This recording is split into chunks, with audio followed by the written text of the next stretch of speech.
we always have to do is to learn to unlearn the ways of doing things in the past so we can catch up. Everybody today, and I make bold to say that as well, everybody today is playing a catch-up with many of the development around us. So to lay the premise, I will simply say it isn't a luxury, not at all. It's not a luxury. It has become rather imperative. It is something everybody must embrace. Technology, academic or professional qualification of any sort is today a starting point. Whatever course of study you might have undergone at graduate or postgraduate level, the marketplace demands a new set of skills that is beyond the classroom tenets, that is beyond the classroom tutorials. We have to learn some of these things as on the street. Many of those things we will learn today to function well in our professional capacities were never taught in the classroom and will never still be taught in the classroom, but willy-nilly, we have to pick them up in the course of practice. So it's on that note, having laid this, my own humble submission that it is not a luxury, but a necessity, that we look at compliance, and in looking at it, what exactly do we comply with? What and what, as governance practitioners, as company secretaries, as legal practitioners, do we have to comply with? When we establish these things that we have to comply with, let us now take them one by one. How has technology affected them? Such that leaving this room, you are able to the best of my ability, you are able to reason it out. What this guy has said may be true. Technology has affected the way I search the law. There were days when you have to be locked up in the library. We are looking for a particular law. Today, I make bold to say that that library is probably on your desktop. You can search and get it. So things are changing. And it cannot be taken for granted that we all know it. We all know how to do it. Even if you went through the GNS 201 or so, as we used to call it, library science, I'm sure the principles in that GNS no longer represent the social media that we have to deal with, and that is fast affecting and impacting the way we do our things. So, ladies and gentlemen, for those, and I know all of us here are chartered secretaries, you must be familiar. These are an MCPE, which means more or less it derives from what we know. We want to fine-tune, we want to enlarge, we want to speak to them in more practical terms. What do we have to comply with? We have to comply with the law. We have to comply with regulations. We have to comply with standards. Now the question we want to ask ourselves, if you look well on the screen, a fifth part is introduced, which is technology. We also have to be compatible. You can't be running on an old operating system because everything is even IT driven.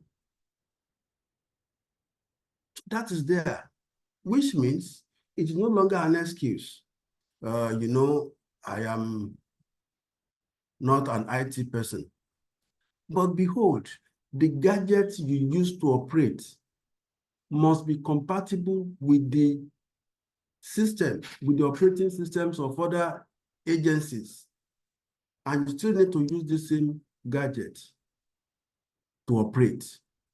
It gives us another challenge of wanting to always ask ourselves, are we compliant in all respects? So compliance starts with you, even yourself. Begin to review your technology. In that technology is also your skill sets. Are your skills still relevant today? Yes, you are a secretary. That's okay. You are an accountant.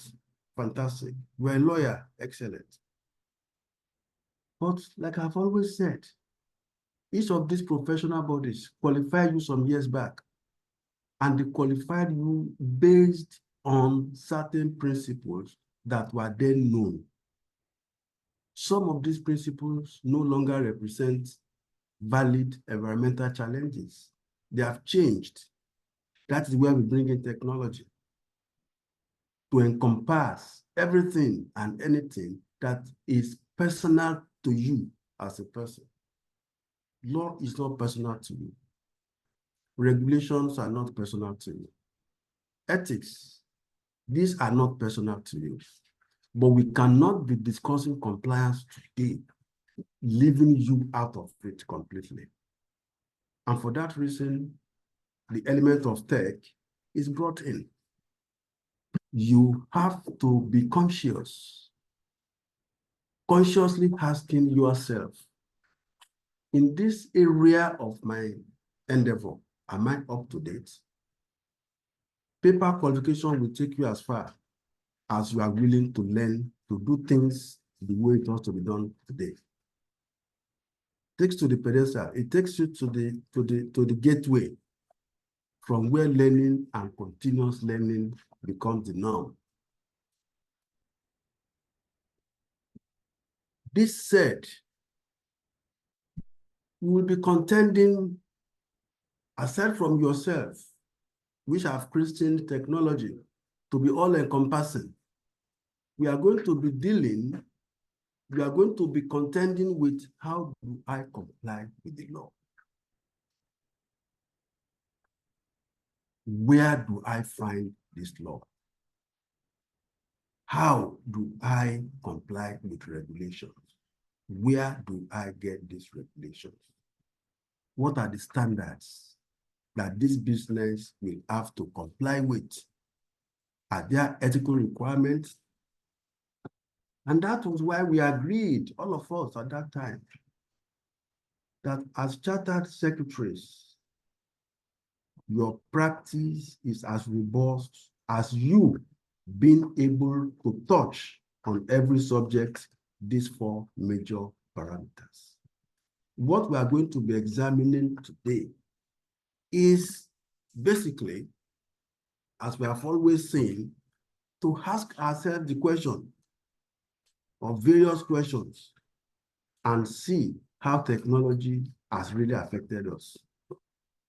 One of them is to ask the question, how do we comply? You know already what to comply with. You don't have to comply with the law. But how do we comply in most cases? Sitting in our offices or working for our clients. Some of these compliance come in the form of forms. We have to fill forms. Years back, using the one that is common to all of us here, lawyers, accountants, secretaries, annual returns, as basic as it is, you've got to go and pick your form. In my early days of practice in 1990s, we then have to go to the office has a typewriter and a secretary stationed there. You will be typing it,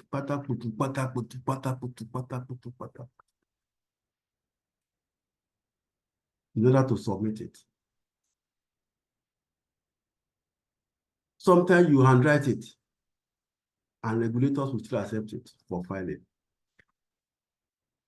A time came, those things came electronic. you can have it and then begin to fill it. Today, these forms are not even in physical forms. They are on the portal. You have to learn to navigate. That you probably didn't study when we were taking you through the ICSA class. You probably didn't study that in law school or in ICANN. But you have to navigate through all of these things.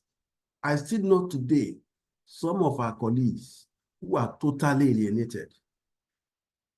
When it comes to computer, they don't want to hear it.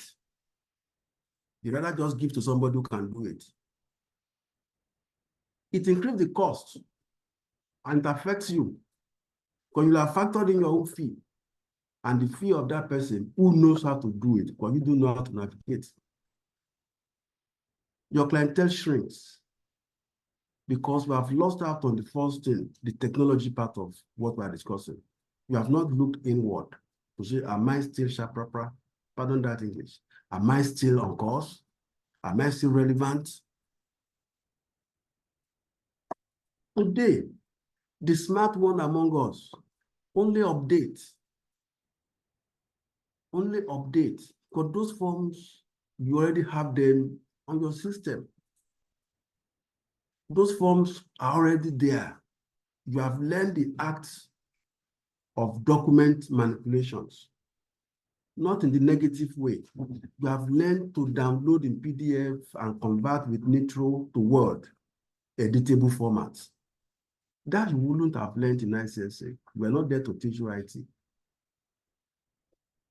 But you have taken yourself to the schooling on the street to be tutored on how can this thing be done. And it makes your life easy. You are not starting afresh, year in, year out, on every form. What takes your colleague 2 days of batabutu, running helter-skelter will probably take you, and I bet you, 5 minutes. But you are only now just updating. The form has been domesticated. What am I speaking to? Domesticate all of these compliance forms that you have to fill. You don't have to start afresh, year in, quarter out. It is the beauty of technology. It wasn't there 20 years ago. You couldn't have done that 20 years ago. You qualified maybe 30 years ago. The knowledge you had 30 years ago cannot take you far today because they are archaic. The principles are there, but the practice thereof has gone far and wide. To make an adaptation, don't forget what we are talking about. How do you comply? You say we are handling compliance. Yes, you must comply. Compliance can subsist in filing forms. You fill the forms, you submit it. What I'm speaking to in terms of tech is that these forms are available to you. Many of us start all over each period. And I'm saying, if it will take you 5 hours to finish the form afresh each time you do it, imbibing tech, it can take you just 3 minutes of merely updating it and still submitting a valid form. How do you do that? Document conversion. After this course, go on your YouTube. How can you download and domesticate statutory forms on your own system without using typewriter? People now fill PDF forms on their system. You have to learn it. Many of you know this. A lot of us don't understand it. It is very simple. Let it be in your mind. It's part of what you must learn going forward as part of your compliance mechanism. Next one. See here, see on this screen. Many of us think technology is just when you have gone to school to learn IT or I-tech. No, it doesn't work that way. We all use Microsoft programs. We use Word, we use Excel. The fact that we are using it means that you have access to resources that can help even in your professional practice. If you look at the screen very well, you see in Word where they call developer. This thing called developer can take the place of Google form that you also fill. This developer can be used by any professional, lawyers, accountants, secretaries, etc., when it comes to unanimous agreement. When you are required to do, for instance, a written resolution of all directors, of all shareholders, you can deploy developer to create a form with the resolution already prepared, with the names of those who are supposed to sign, only for them to go against their name and click yes. And that yes is linked to their signature. And as soon as they are clicking yes, the hyperlink is there. Their signature is uploaded immediately. Without your intervention, we are not taking the forms around the world. We're not taking it around Lagos. But right there on your desk, you have complied with the law, because it's legal. It is statutorily provided that what could be done at a meeting can as well be done by written resolution, if all of them are made to sign it. But not many of us have taken advantage of technology to ease the problem. And you'll be running around like a chicken with the head cut off. It doesn't have to always be so.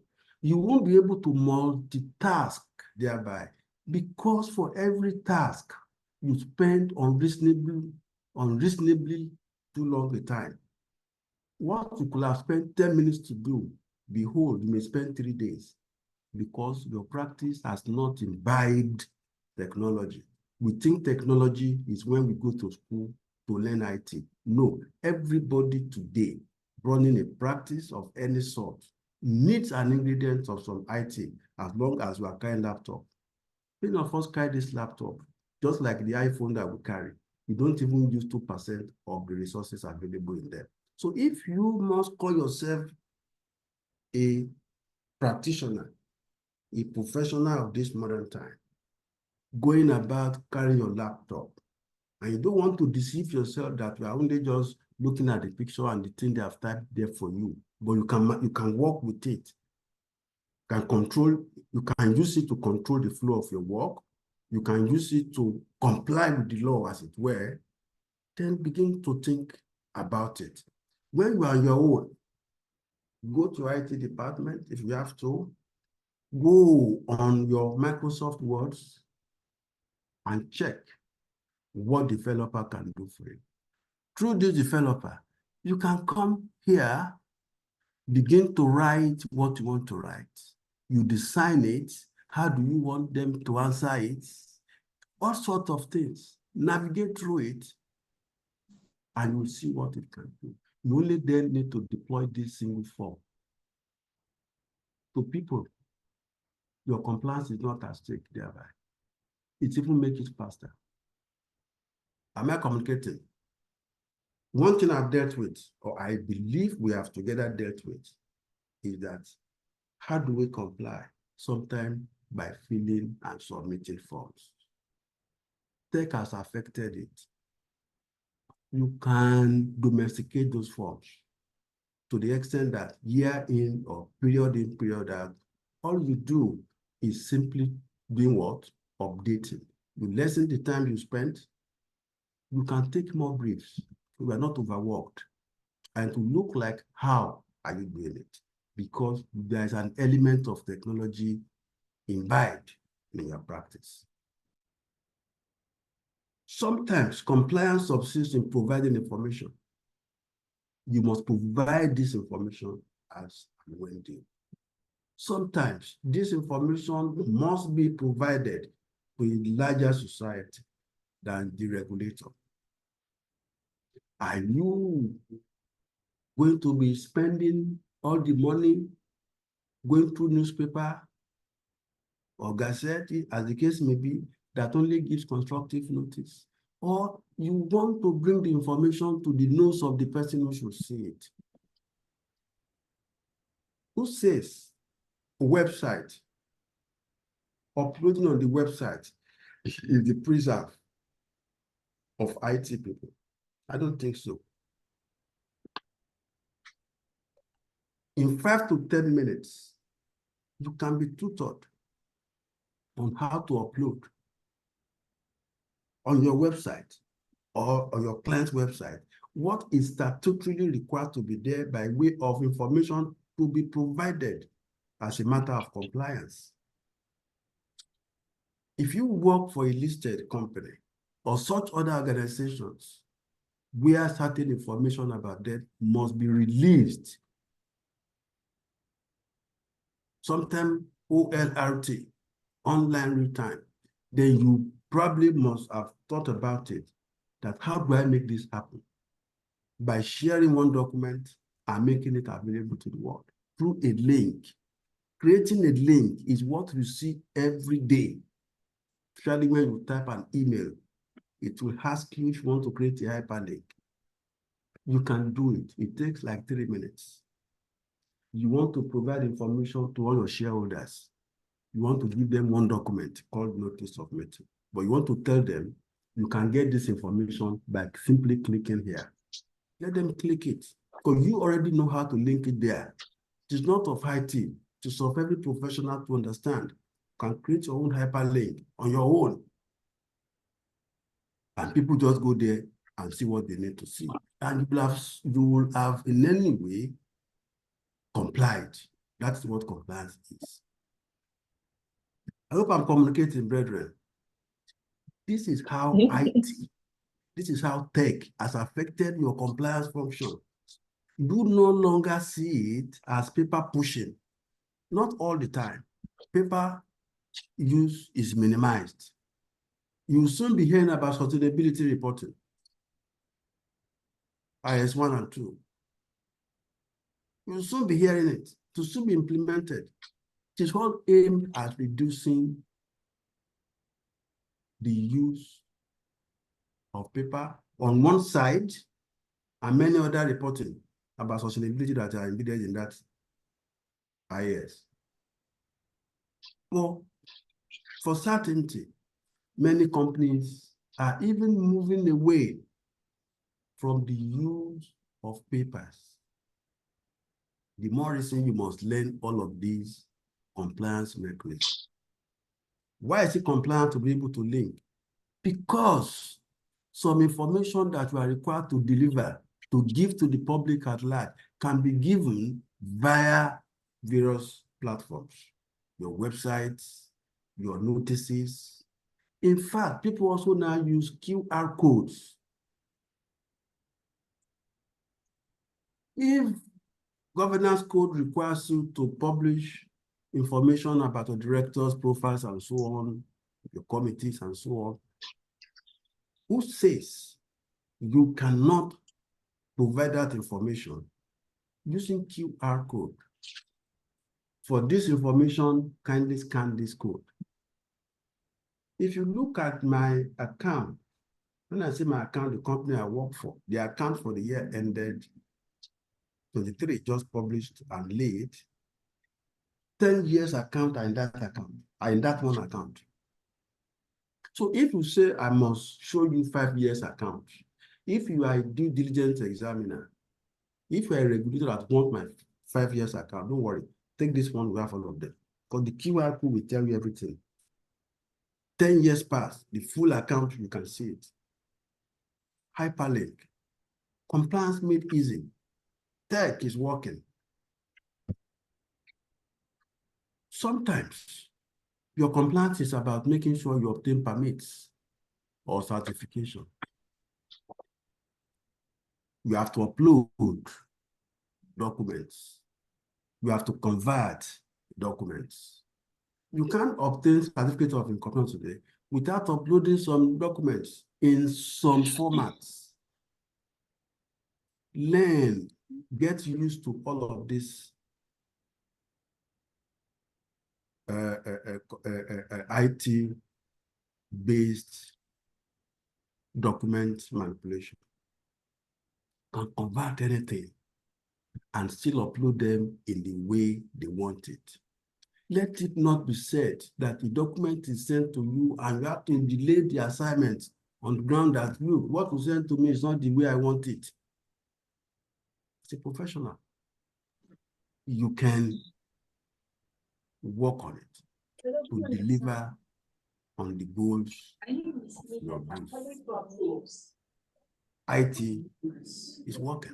Okay. So I just now let's go to the second phase, more practical. When you are complying, we've agreed before now that you must ask yourself certain questions. What does the law say? What the law says now is not just found in the library. It's found on your phone. It's found from your peers. Immediately when inducted at ICSAN, they put you as a member of a WhatsApp group. You find laws there as well. Practice notes are shared. How was it done by you? It's shared. What is the law around this? It's shared. So your resource, as far as what the law, regulation, ethics are, your resource for getting these things, believe me, sincerely speaking, the sources have been enlarged beyond what we envisaged 20 years ago, even 10 years ago. WhatsApp continues to evolve. From time to time, you have to update. What you can do with Zoom, you can do about 1/5 of it also on WhatsApp. You can have a meeting on WhatsApp. It will still be a meeting. Is that what the law says? The law says we should do it. Yes, we'll do it. But what is the main ingredients? You all know, because you are all child secretaries like me. You all know what the main ingredients of a meeting is. Tech has affected what we call a meeting. The law itself has imbibed it. Then why won't you imbibe that same tech? The law has said the meeting can be held virtually.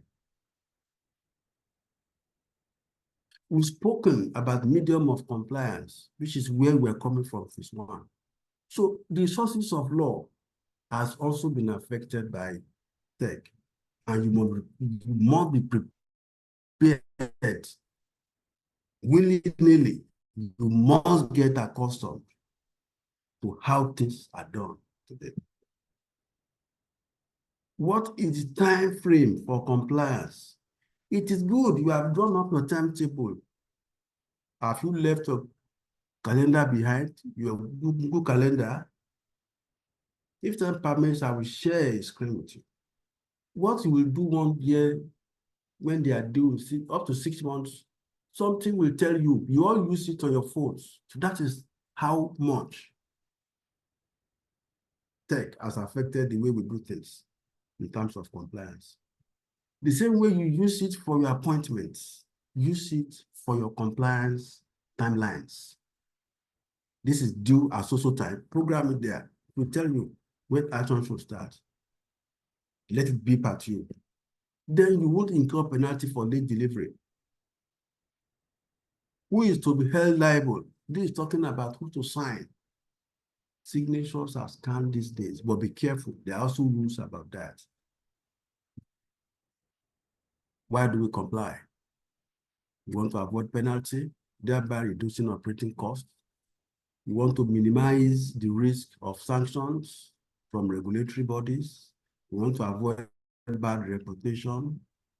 And there's need to avoid rejection and public resentment. And how do we adopt it? Forward planning. Identify and take necessary steps to prevent last-minute rush.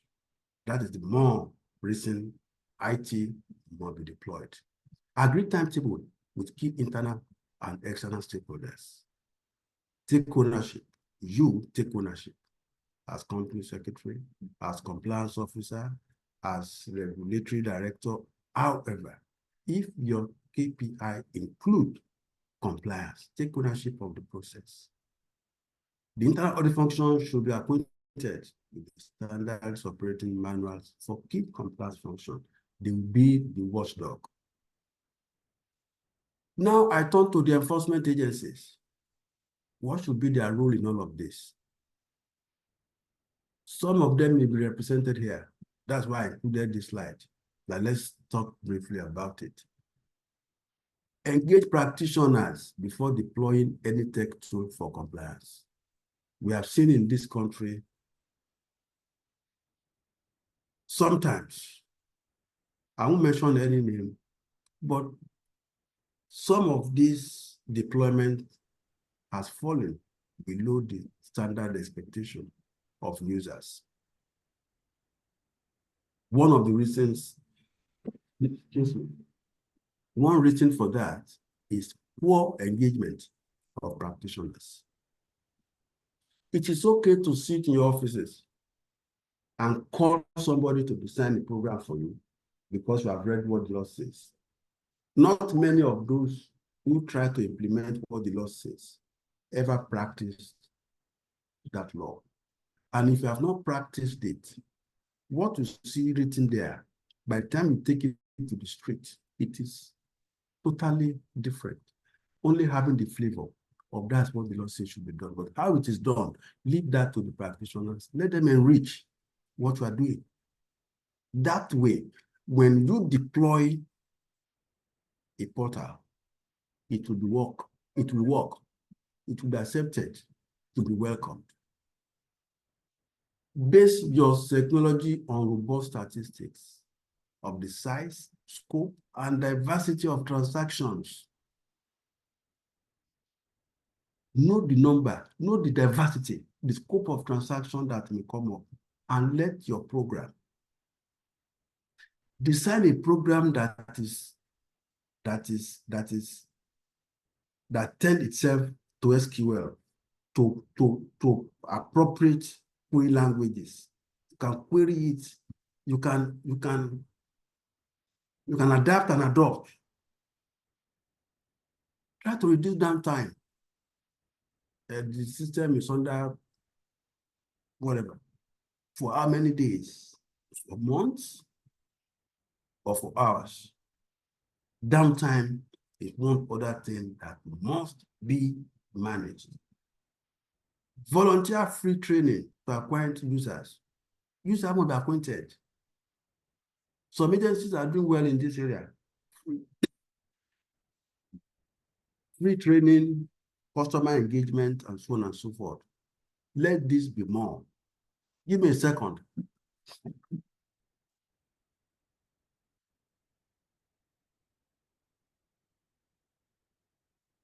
Keep reviewing and engaging users. That way, you keep managing a resource that will last. Gentlemen, in closing, look at this. Change is inevitable. Change is inevitable. We must just keep learning. We must keep adjusting. The overall is that we want to transform who you were when you become an ACIS. It's not where you are expected to be as a practitioner. Far apart. I make an example of my own self. When I qualified in those days, there was no corporate governance. That's the truth of the matter. Corporate governance was not taught as a subject when I qualified. And many people who qualified around the time as a subject. But the principles then were embedded here and there, but not codified. Today, some of us practice as governance practitioners. One thing has helped greatly in that regard, technology. Because some of the tools I deploy when it comes to board evaluation is IT-based. So IT must help. And we can't afford to be left behind. Where we were when we qualify is not where the economy will be 2, 3, 4, 5 years after qualification. I delivered a paper in year 2000. Even me at the surprise sometimes. Whoever called himself to be a professional assigned to a lifelong learning. It's a lifelong learning. You can't stop. It's a difference. Don't get me wrong. It's a difference from acquiring certificates in other academic pursuits, from maintaining a name and wanting to be the best at it. It takes a lot of learning to do so. And you must keep learning. And one of the areas I think, sitting down here, you have a personal responsibility to yourself for is technology. In every human endeavor, tech has been seen as an enabler. When I talk to boards about strategy, however robust your strategy is, you must also show the enablers. One of the strong enablers in every strategy is how you deploy technology to ease how you operate, to fast track certain things and make it as though it was seamless. Make it as though it was in child play. Let me give an instance. When you go out there and be practicing as governance practitioners, some of us still carry forms around, even during board evaluation, carry forms around for people to fill. And then they spend 1 month analyzing it. When there is already written program that will gather and analyze this data by the click of a button.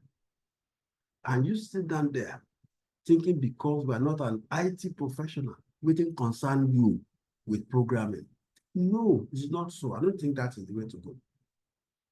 Virtually everything we do in this world today may be taken over by artificial intelligence in the next few years. I make bold to say it can be written for or against me. One of such areas is law minus advocacy. One of such areas that AI may take over minus advocacy in courtroom is law.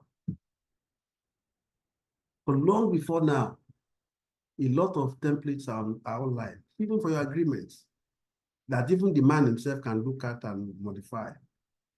And for wanting somebody to sign it, please sign for me. I give you this amount. If you won't, no problem. Me and the other party won't fight. Let's think ahead, given the scenario facing us. Argument has been that do I have to take a tape recorder to a meeting? The argument has always been you don't have to. But artificial intelligence may render even you, the secretary, who always have believed that the job of secretaries start and end by taking minutes. You may find yourself out of job. A job, for instance, now has gone into extinction, and that is the job of a confidential secretary. It's extinct. Nobody now employs a conflict secretary. Everybody is a secretary unto it. to think ahead, think deep about coming into a profession like this, where you have to interact with people, where you have to handle compliance. See how they can make life easy for you. My conclusion is there written and facing all of us. We must take compliance serious, and we must imbibe good governance, good knowledge, without wanting to be certified in IT, good IT knowledge as well. Ladies and gentlemen, this is where I think it is safe for me to stop exactly about 10 minutes to 11 so that we can answer one or two questions. Like I said, 1 hour for a discussion like this is always not enough. But I know we always have time after time to have engagement of this nature. Thank you, Anita, for the invitation. Thank you so much, sir. For the confidence. I appreciate, and I wish all of my colleagues here successful induction on Wednesday. For everybody, you know me at the top, for everybody who don't know me before now, out of this place, where you are coming there, bring my wine, I go collect them, I go drink. Thank you, and God bless. Thank you very much, Mark. Thank you very much, sir, for your presentation. Participants, are there any questions for Mr. Yomi Adebanjo this morning? Or comments, observations? I have a question. All right, please go ahead, Damilola. Right. So he said initially about the hyperlink, that you could attach it to the documents towards AGM for voting and everything. Is it possible, because he gave what's it called, in his image, there was no like particular tutorial, like a step-by-step on how we could do that. Does he have a link to a video, or do we have to Google and research it on our own? Let me quickly try it. I said if time were to allow us, what I would do is to take us in another classroom of sorts, going into all of these things. I would have been able to develop a program for you using the Word version of developer. And these are things we use every day. But one thing I think we can do, take note, Iksan, please, take note of all of these things that has emanated from this paper. I can volunteer. You can also look for somebody who will take our members going into practice, those who are company secretaries already, on these soft skills in IT, that can make our job so fantastically easy. When we're using developer, what we're basically doing is where 3 or more people, multitude of people need to agree on one thing as of law, and you want to show evidence in writing that they actually have agreed, they have consented. What I said was, use your developer, let them identify their names, click yes. When they are clicking yes, through your hyperlink, when you are sending a mail or something like that, if you notice very well, sometimes it is predictive. You will see those icons there. If you want to link. These days, for instance, if you deal with shareholders or directors who are aged, yes, they can open their mails and read it, but to navigate through, go to Teams, go to Zoom, they don't know it. Why don't you carry the link to that meeting and create a link to it on the body of the email and simply say, to join the meeting, just click here. So all they need to read is just click here, and they click just here, and they're in the meeting. Am I communicating? These are the kind of things I'm saying will make your job easy. Thank you very much. But it will require us another 10, 15 minutes, which I believe by the program of this event will not be permitted. But Iksan, I will speak with you later. These are areas I'm also personally interested that our members develop some skills in. It will better their practice. Thank you very much. I will have another meeting at exactly 11 o'clock, and I will beg this August body. Let's have our questions, one or two more. Yes, we have, I think we're going to take two more questions. One from Dr. Omaka. Please go ahead with your question. You can unmute. All right. Thank you so much, presenter. It's the presentation is quite insightful. Mine is a comment. Perhaps I know it's as our senior colleague and father in the industry. When we're talking about compliance, why do we compliance?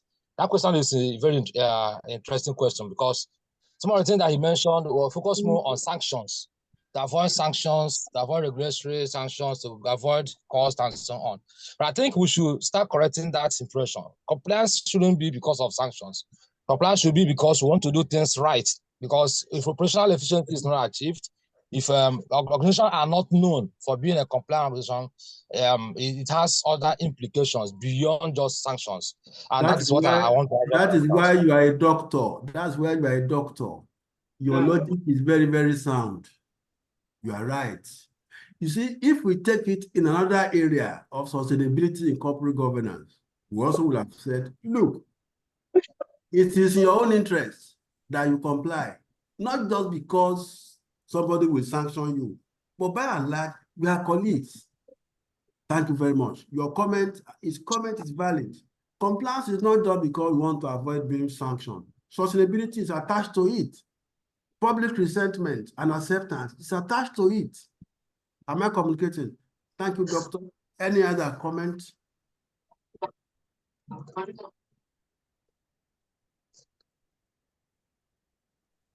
All right, thank you, sir.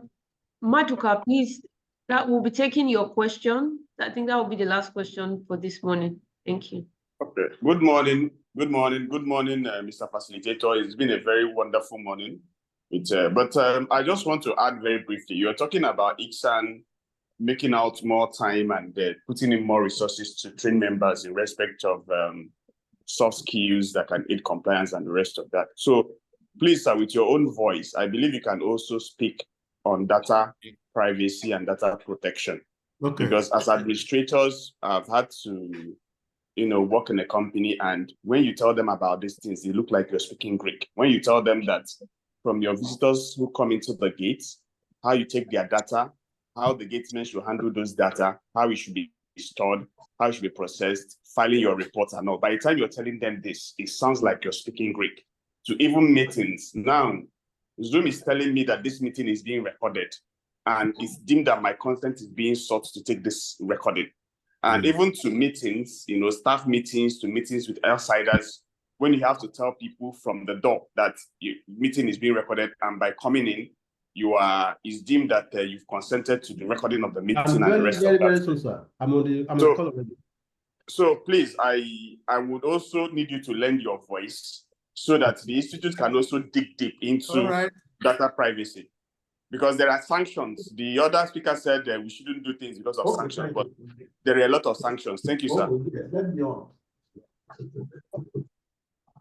Thank you very much, gentlemen and ladies. I think this is the time I have to thank you once again and respectfully take a leave. Thank you and God bless you. Hello, Ogami. Yes, sir. Hello, sir. Mr. Yomi Adebanjo, I want to say a big thank you for the excellent presentation. Before we invite the next speaker, I want to quickly recognize the presence of some of our council members, Mr. Babatunde Pelewura, FCIS, and Mrs. Jacqueline Odiadi, FCIS. Thank you for your participation, sir.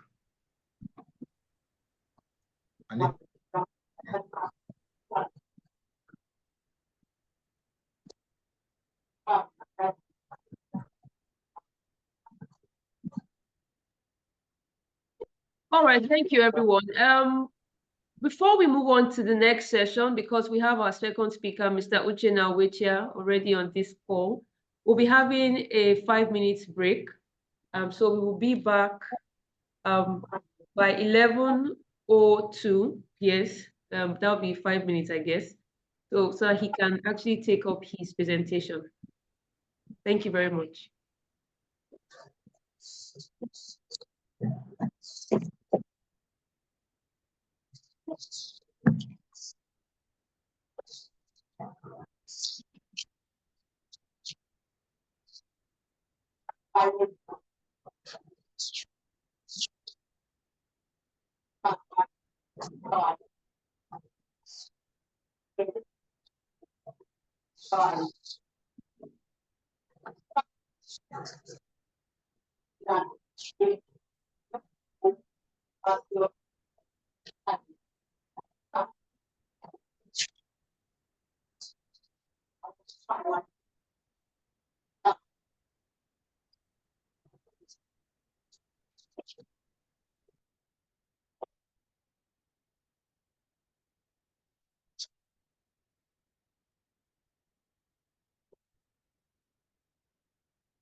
What?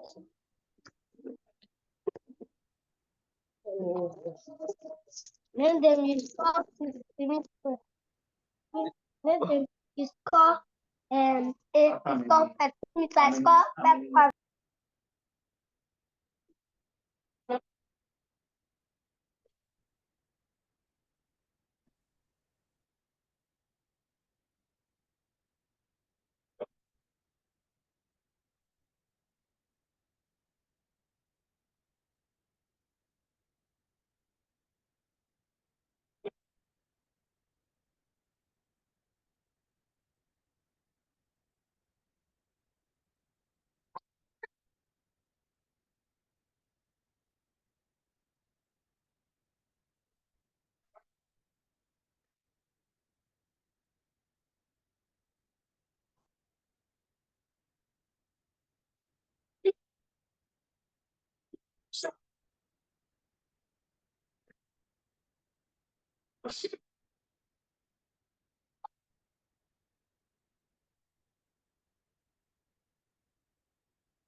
All right, welcome back, everyone. Please confirm that you can hear me. Thank you. There's a Facebook something else. Hello, everyone. Can I be heard? Okay, yes. Thank you, Divine, for confirming that. All right, we move on to the next session this morning. We have for the second session, Mr. Uchenna Uwechia, ACIS. Good morning, sir. Mr. Uchenna Uwechia is a lawyer, a corporate general counsel, board secretary, and chartered governance professional. Until June 2021, Mr. Uchenna Uwechia was a company secretary and legal director at GlaxoSmithKline Consumer Nigeria PLC. As company secretary, he had extensive experience in board management, directors counseling, shareholders, and regulatory stakeholders engagement, and in developing strong communication structure amongst the various corporate stakeholders in listed companies. This morning, ladies and gentlemen, please welcome Mr. Uchenna Uwechia, ACIS, as he makes his presentation titled The Intertwined Role of the Board and Management as Critical Organs for Corporate Governance. And also, I forgot to also add this, that at the moment, Mr. Uchenna Uwechia is the lead consultant and CEO of Ari Dunamis Corporate Consulting Limited. It's a legal and corporate governance advisory firm that focuses on board and company secretarial training and developing and embedding governance structures in corporate entities. Good morning, Mr. Uchenna Uwechia. It's wonderful to have you again this morning. You have the floor, sir. Thank you very much for your kind words. I really appreciate it. It's always a very good time to engage with colleagues and to share knowledge. Let me say that, just a minute, Anita, do I have, can I share my screen? Are you seeing it? Yes, sir, you have been granted co-host permissions, but let me confirm that again, okay? Okay. So that I'm sure share screen. Yes, yes, okay. sir, you can actually share your screen. Okay. Please do let me know if you can see my slide. Yes, we can, sir. Please enable slide. Thank you. Okay, I should, before I go on with these slides, let me make it very clear, ladies and gentlemen, that you are joining one of the most valuable institutes as far as your professional journey is concerned. I can speak from experience because for many years, I have been operating in the governance profession ecosystem. And I didn't really think it was important to join ICSAN. But I can tell you that even though I came late to the table, I joined in the last 5 years, I have seen that really you miss a lot if you are not in this party. So I want to welcome you and to say that this decision to join is one of the best decisions you would ever have made because it's going to open to you a new world. You may know some things, but from the theoretical platform, from best practices, you have come to the right place as far as governance profession is concerned, whether you're a company secretary, compliance, or even a chartered administrator, you are in the right place. The second point I want to make is to encourage you that this is not a slide reading arrangement. It would be a clear waste of your time and my time if we just read the slide and that is it. No, it's rather to the beginning of building a very valuable asset, which is a network of professionals who, if you utilize them, the infrastructure, the professional infrastructure effectively, you will notice that you would have increased your competence and capabilities by leaps and bounds. Some of us at the beginning of our career, about 33 years ago, sounds like a very long time, but it's just like yesterday, did not have this opportunity. So we stumbled. We had to be left to our own resources, the pressure But today I want to congratulate you because you have at your fingertip assets. And which is what is that asset? That asset is the network. As I look at the participants, I saw over 200 at a point, about 240, 41. Now we are 231. It has been fluctuating. But the point is that please, every one of us, by attending this pre-induction MCPE, have become friends and colleagues. We are no longer competitors, even though we may be working in different organizations. Rather, we are collaborators. So I want to encourage you, ladies and gentlemen, to find a way of knowing as many people as you can. Go through the attendance platform. Examples, I believe that since this is a pre-induction training, the inductees will all be included in a publication. So please keep in touch. Remember that your ability to connect is what will distinguish you, because there are times you're going to be under extreme pressure and you are going to face circumstances that are not found in the textbook. What are you going to do? And as a governance professional, it's not always good for your psyche, for your reputation to always say, please give me some time. Please, next meeting. No, you can't be, while it is going on, you could quickly type on your WhatsApp, of course, your phone being on silence, but not switched off. It's a great mistake if you switch off your phone during meetings, because you ought to be receiving and sharing critical information that will help you do your job better. So quickly chat somebody while they are talking. What do you think about it? Which section? What is this? And then you get the answer. And then while they are still talking, you look at it and they say, company secretary or compliance officer or whatever your distinction is, what do you think? And you said, this is the situation. You know, you look as if you are a genius. I can tell you that genius is ability to know where to find the information at the right time and in the right quantity. So I want to encourage you. This presentation is hybrid in a way. Not, of course, I'm not talking about the fact that it's virtual, but we're going to have some interactive sections where we're going to discuss. Then we're going to also look at some principles. But the important thing is that it's experience sharing. And I'm happy to see that some of our elders in the profession are also around. So I believe that they also be able to share with us their experiences. If you are okay with this way of going forward, can you just say, go ahead, or thank you, or okay, or whatever on the chat? Let me be sure that I'm not talking to myself. Yes, if you think it's okay for us to proceed based on the principles that I've laid down, that is an experience sharing occasion. It's not a time to read slides.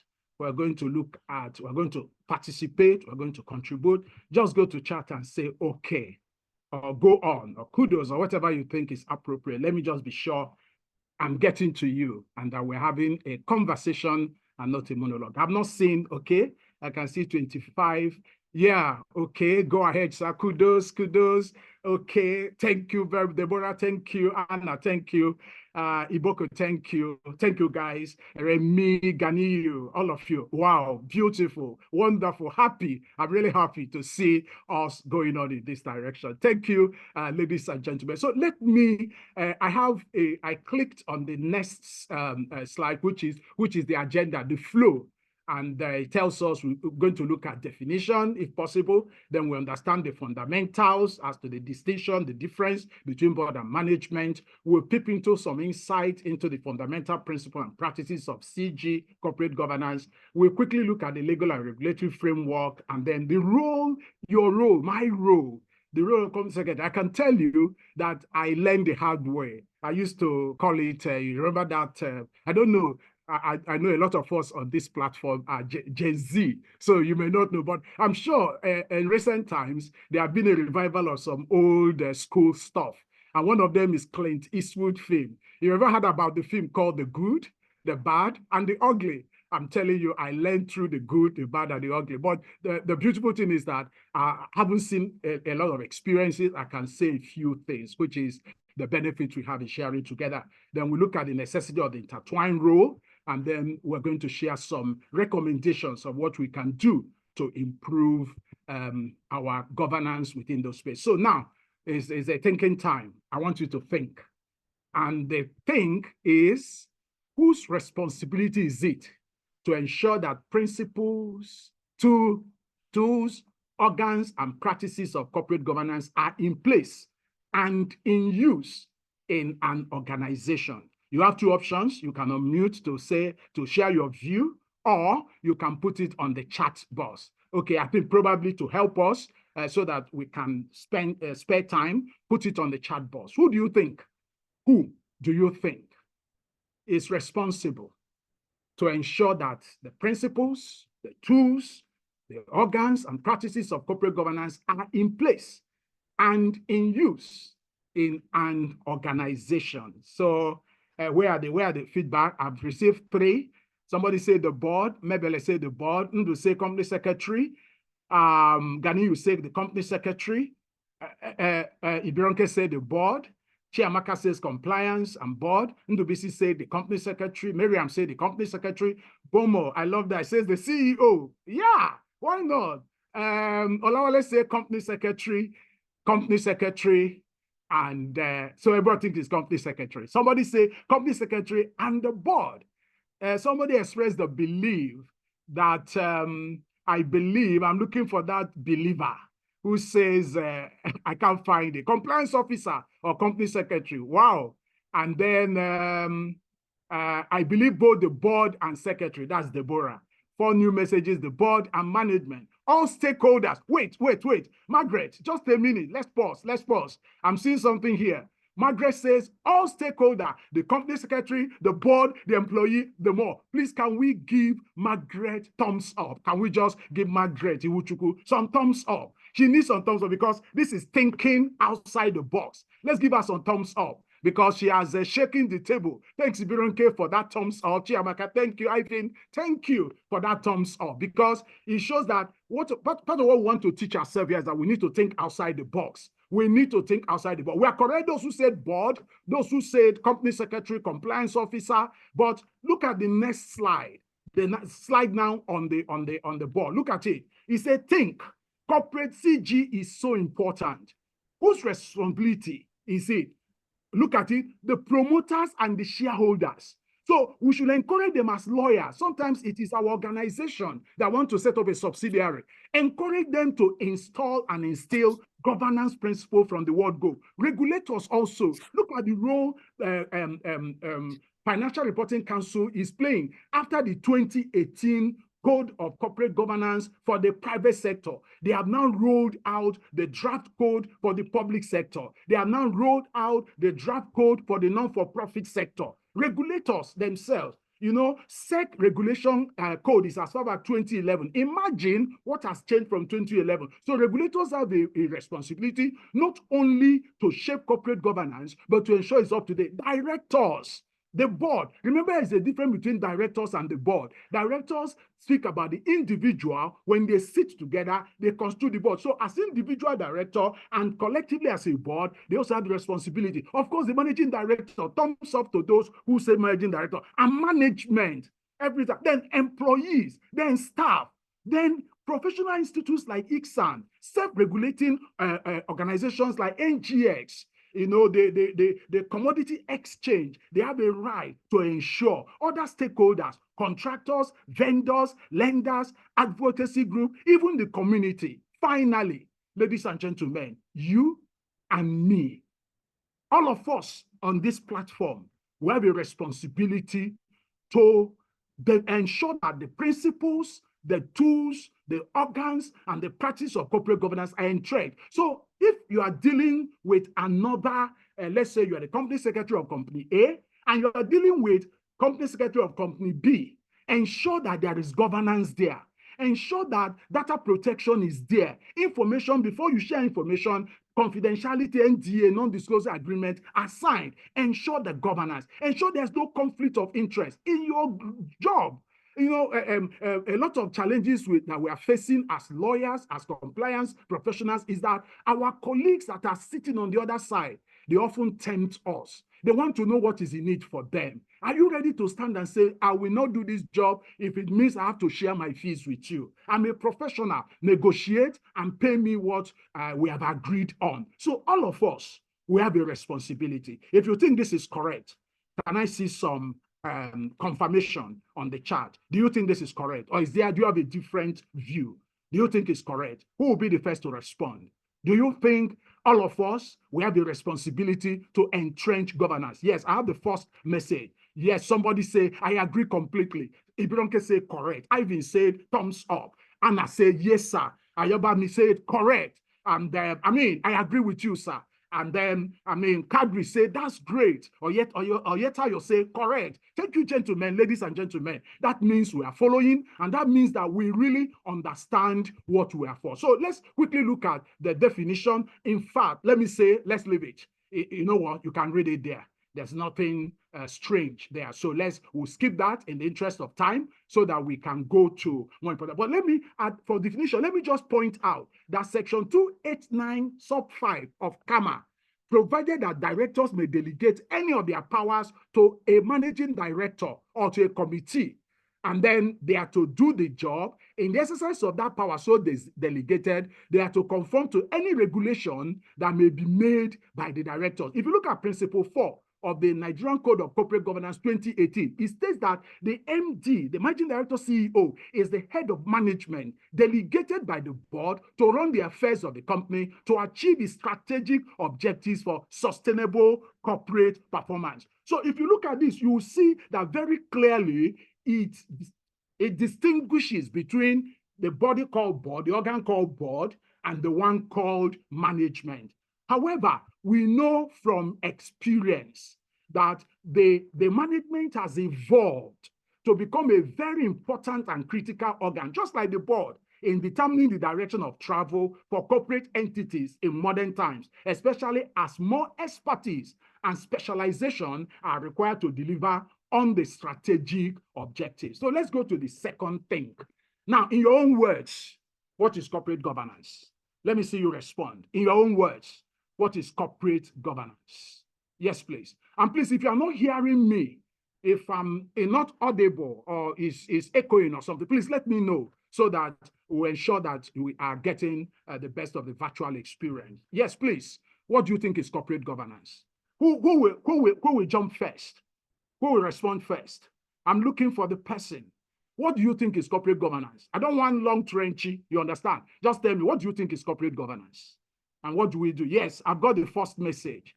The first message says corporate governance is a set of rules, procedures, or norms that direct the activities of the board and company. Ah, wonderful. Chiamaka, well done to you. I love that. It's a set of rules. Clearly, my network is unstable. Can I get the slides, please? Oh, I'm sure you will get the slides for sure. The system by which companies, a set of accepted rules that drove the affairs of a company. Excellent. CG is a system of rules and wait, I'm trying to read this one. CG is a system of rules and the practices by which a company is directed and controlled. Wow, you guys are simply brilliant. Directed and controlled. I love that. And then CG, okay, directed and controlled. I'm looking for additional definition. I think we have done really well. It shows that to some extent, we understand what we are talking about. The next question then is, who has more say in determining the corporate governance culture in an organization? Is it the board or is it management, and why? I want somebody to unmute to speak. I want a few of our participants to unmute. So what you do is that you just raise your hand and then we give you you go to reactions and then raise your hand so that we can give you, yes, 2 participants raise their hand. Dr. Omaka, please, can you go on? You have the stage. Go on, please. Thank you so much, sir. I appreciate the level of engagement you are giving the participants. So you are asking a question, who is responsible for corporate governance? Who is more responsible, sir? Yeah, who and why? Okay, so is it the board, the management, the board, and why? Yeah? So it's the board of directors that is... Okay, doctor says it is the board of directors. That's not the tune. That's not the tune for the corporate That says governance. the tune. Yes. Exactly. That's his view. Do anybody have a contrary view? He says the board because they set the tone. And they say he who pays the piper dictates the tune. Who I saw some hands raised up along with Doctor. I said you're of the same view. Is there any contrary view and why? Any contrary view and why? Okay, please, if I'm not seeing you, unmute and speak. Is there any contrary view and why? Yes, 2 participants raised their hand. Jade Sola Eson, can you speak now, please? Okay, so while I agree with the former speaker who has responded, I would also say that it depends on the level of involvement of the board, because we have some boards that are just there because the company has to have a board. So if the board is not involved, we would find that it is actually the management that would dictate the tune. So it depends on the structure. You're simply wicked. You say some companies just have a board because they must have a board. Thank you so much for. Yes, you're speaking the truth. I actually know. Yes. I agree with her, sir. Yeah, who is speaking, please? This is Margaret speaking, sir. Okay, Margaret, please go ahead. Not just the management, sir. The company secretary also has a role, because, like you rightly said, some boards are not informed. They don't even know what corporate governance is. So leaving corporate governance to an uninformed board will jeopardize the will be calamitous. Yeah. So it will be allowing the steward to fly the aircraft. Am I right? Exactly, sir. Exactly, sir. So everybody will crash. Yes, sir. Okay, thank you very much. Ladies and gentlemen, I really appreciate our level of engagement, but please, because of time, please pardon me so that we can move on. This question is a question that there is no perfect answer, the second one, because it depends. And as Jade Sola rightly pointed out, if the board is still in infancy, then it's important that a more mature management should guide them and set the tone, which is important.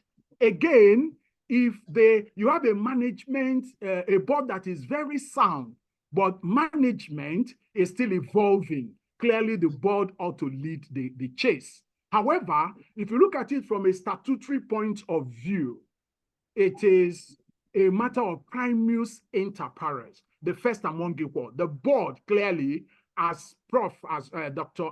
Amaka has earlier pointed out, is the one charged with the responsibility, as we are going to see, of setting the stage, while the company under management will now implement. But having said that, it shows that we are flexible enough to understand that the circumstances will determine how we go about it. So the why is what we have just been explaining, and I'm very grateful for that. Let's look at the third leg before we leave this point. Is there an unseen third force at play in shaping corporate governance policies and practices in corporate entities?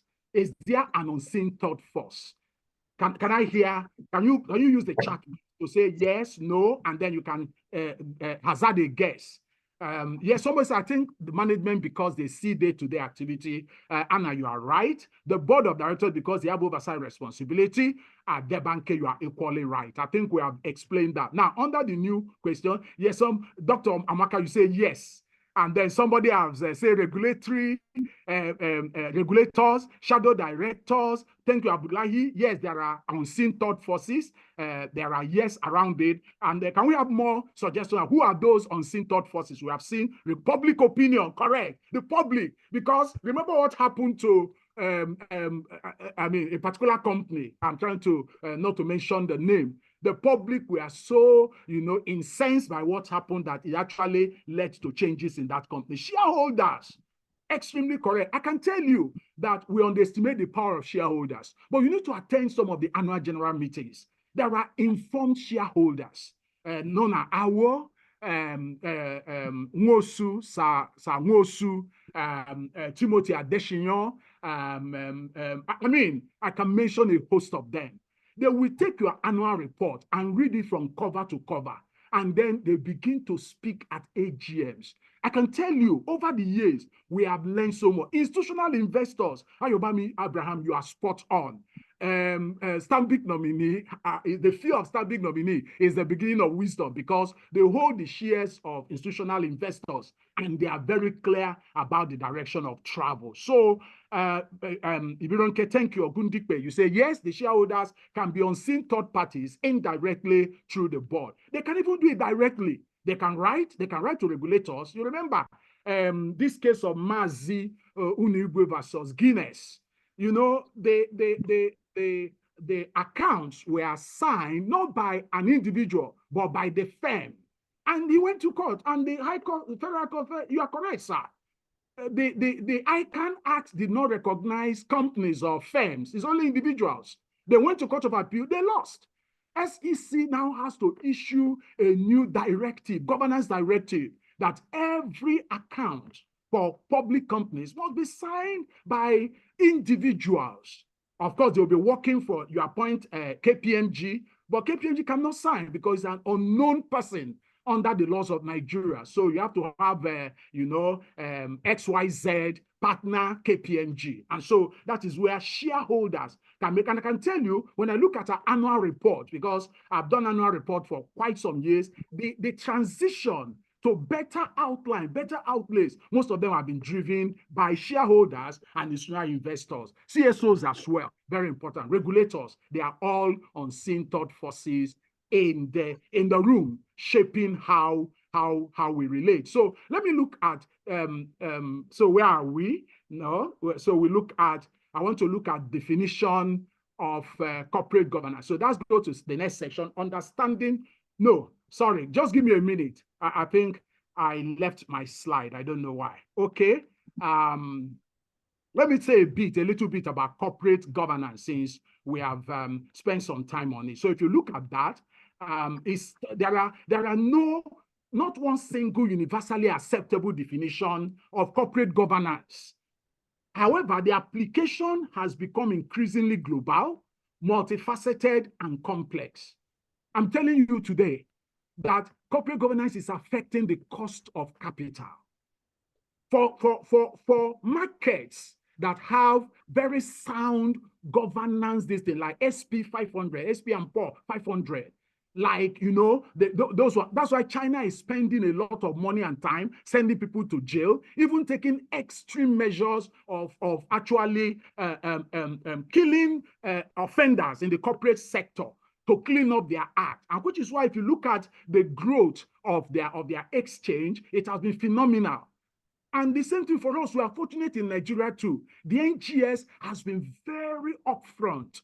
For someone like myself that I've dealt with them for over about 3 decades now, I can tell you that they're always thinking, how do we make the rule book better? How do we improve governance? It's very important. So if you look at it, it's becoming increasingly not good to have, but a must-have, and not just having it historically, but moving with the tide to ensure that you are up and doing. So there are so many definitions over there, but the bottom line is that Ekundayo and Olawale, in their book, corporate governance, actually they call it governance, public, private, non-for-profit. They say that corporate governance refers to how power is exercised and the organization is directed and controlled. So that direction and controlling is there. Then they further mention the rule-making aspect of it, that it is concerned with the process of prescribing procedure and practice for ensuring that companies are run in a way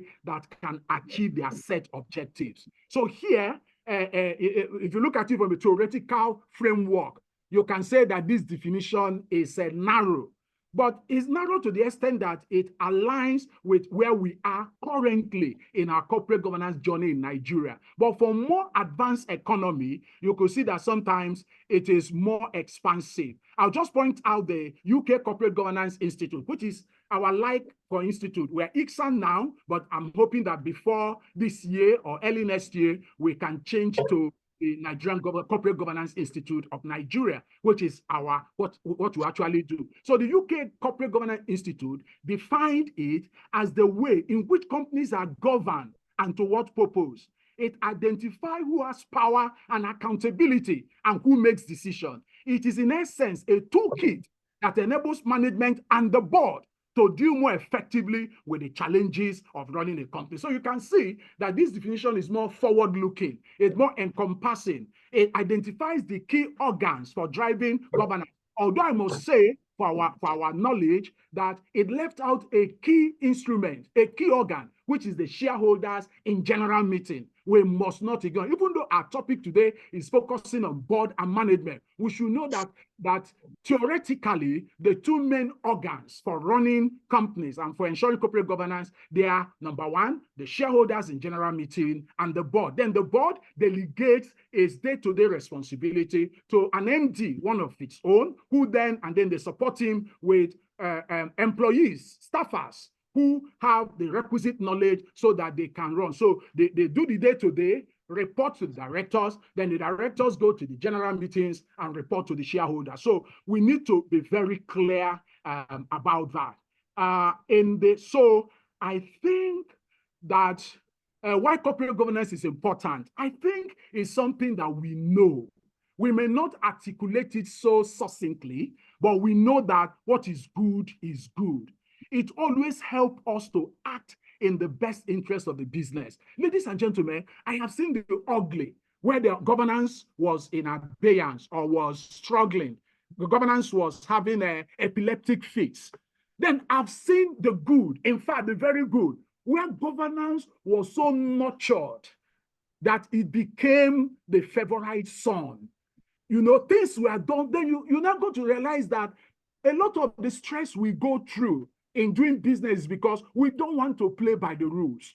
But I worked in a company where we played by the rule, and you can't believe how free that space is. Because most people are going anti-corporate governance, so they are there. But immediately you know when you take that flight and the pilot says, ladies and gentlemen, this flight will generally be stable, but we're going to pass through some clouds, so that then they begin to climb through the cloud. And as they're climbing through the cloud, you look everywhere is like you're in a fog. And then the plane, depending on the size and the expertise of the pilot, will be shaking somehow. But immediately it breaks through that cloud and is above the cloud, you notice that everywhere is tranquil. Everywhere is, it's like, am I flying or am I not flying? Because everything is so good. That's what happens when corporate governance, you go through the fight, because you will fight with regulators who want bribe instead of you doing the right thing. You'll fight with employees who want to load if they are manufacturing or if they are in the financial sector, whichever sector, they want to do some sharp things so as to increase their bonus. You'll fight with them. You'll fight with vendors and contractors who want to compromise your staff. You fight with them. You hit them with conflict of interest. You hit them with procurement processes. You hit them with three independent quotes practice. You hit them with all of these things. Then those who are going behind to do some funny things with C-suit, you hit them with whistle blowing. They now realize that, it's either we shape up or we ship out. What you then realize is that the company then begins to operate. Ladies and gentlemen, let me tell us, we can be great in this country, but we have to fight the fight that says that you can't do business the right way in this country. You can do business the right way. And it starts from me and you. It starts from our mindset. So governance helps us to always act in the best interest of the business. More specifically, it can improve the performance of our business, help us to become more stable and productive, and unlock new opportunities. It can reduce risks, enable faster and safer growth. It can also improve our reputation and foster trust. It got to the point that, the contractors will say, the supplier, the vendor will say, let's agree on the price, I sign off. I know I will get my fees. So they're not going to mark it up because if we say it's 60 days payment after delivery of service, some people will delay it to 90, to 120, to 180, and then the contractor or the vendor is under pressure and then is looking for solution. And at that point, is ready to cut corners. No, you make doing business the right thing. If it's 60 days, it's 60 days. If you negotiate the amount, contractor knows he can take it to the bank. He can even do invoice. Nothing for now, sir. I think we've cleared a lot of the discussion now. Please, can somebody mute before we ask you to clear it into this meeting? Can somebody mute his phone, please? Can somebody mute the phone? Meanwhile, can I get a feedback that we are following? Are we making sense, team? My colleagues, are we making sense? Can I have one or two feedback saying yes? We're hearing you loud and clear, and we think that we are making sense. Thank you very much. Thank you very much. I hear you, sir. You can hear me, right? You can hear me. Thank you very much. I appreciate your feedback. Thank you. Thank you. So let me continue in the interest of time. So we now want to look quickly at the understanding the fundamental, which is the distinction between the board and management. For the board, they have responsibility for governance oversight. They set strategic direction. They're actually the owners of the risk. If you look at the annual report from the financials, they say we have set out the results to our best of knowledge. They are responsible. If there's any problem, of course, they normally under the rules now, they get the MD and the FD to sign up, but the chairman also signs. And if you remember the Cadbury case, I'm talking about the Nigerian Cadbury case, it wasn't all the directors that were responsible, but a lot of executive directors, the MD, the board itself, they took a lot of heat. The company itself suffered a lot of loss. They have to write back a lot of, they have to make provisions. They have to restate their audited accounts because those invoice, warehouse stocking, check kiting that are prevalent in companies that are not well run. So they wait until towards the end of the year, and then they will ship goods to distributors. If you go to the distributor's warehouse, you will see trucks and delivery vans lined up. So they will be there for the 28th, 29th, 30th, 31st. By 1st or 2nd, the external auditors would have sent their people to go to the distributor's warehouse to check the stock. They will check the stock. They check the company's warehouse. The stock are not there. And then they book them as sales. And then by 3rd week of January, the trucks begin a reverse journey, coming back to the warehouses. Terrible practices. And of course, the banks were not left out. They will debit customers' account on the 29th, 30th, 31st. They will debit, so that it will generate COT.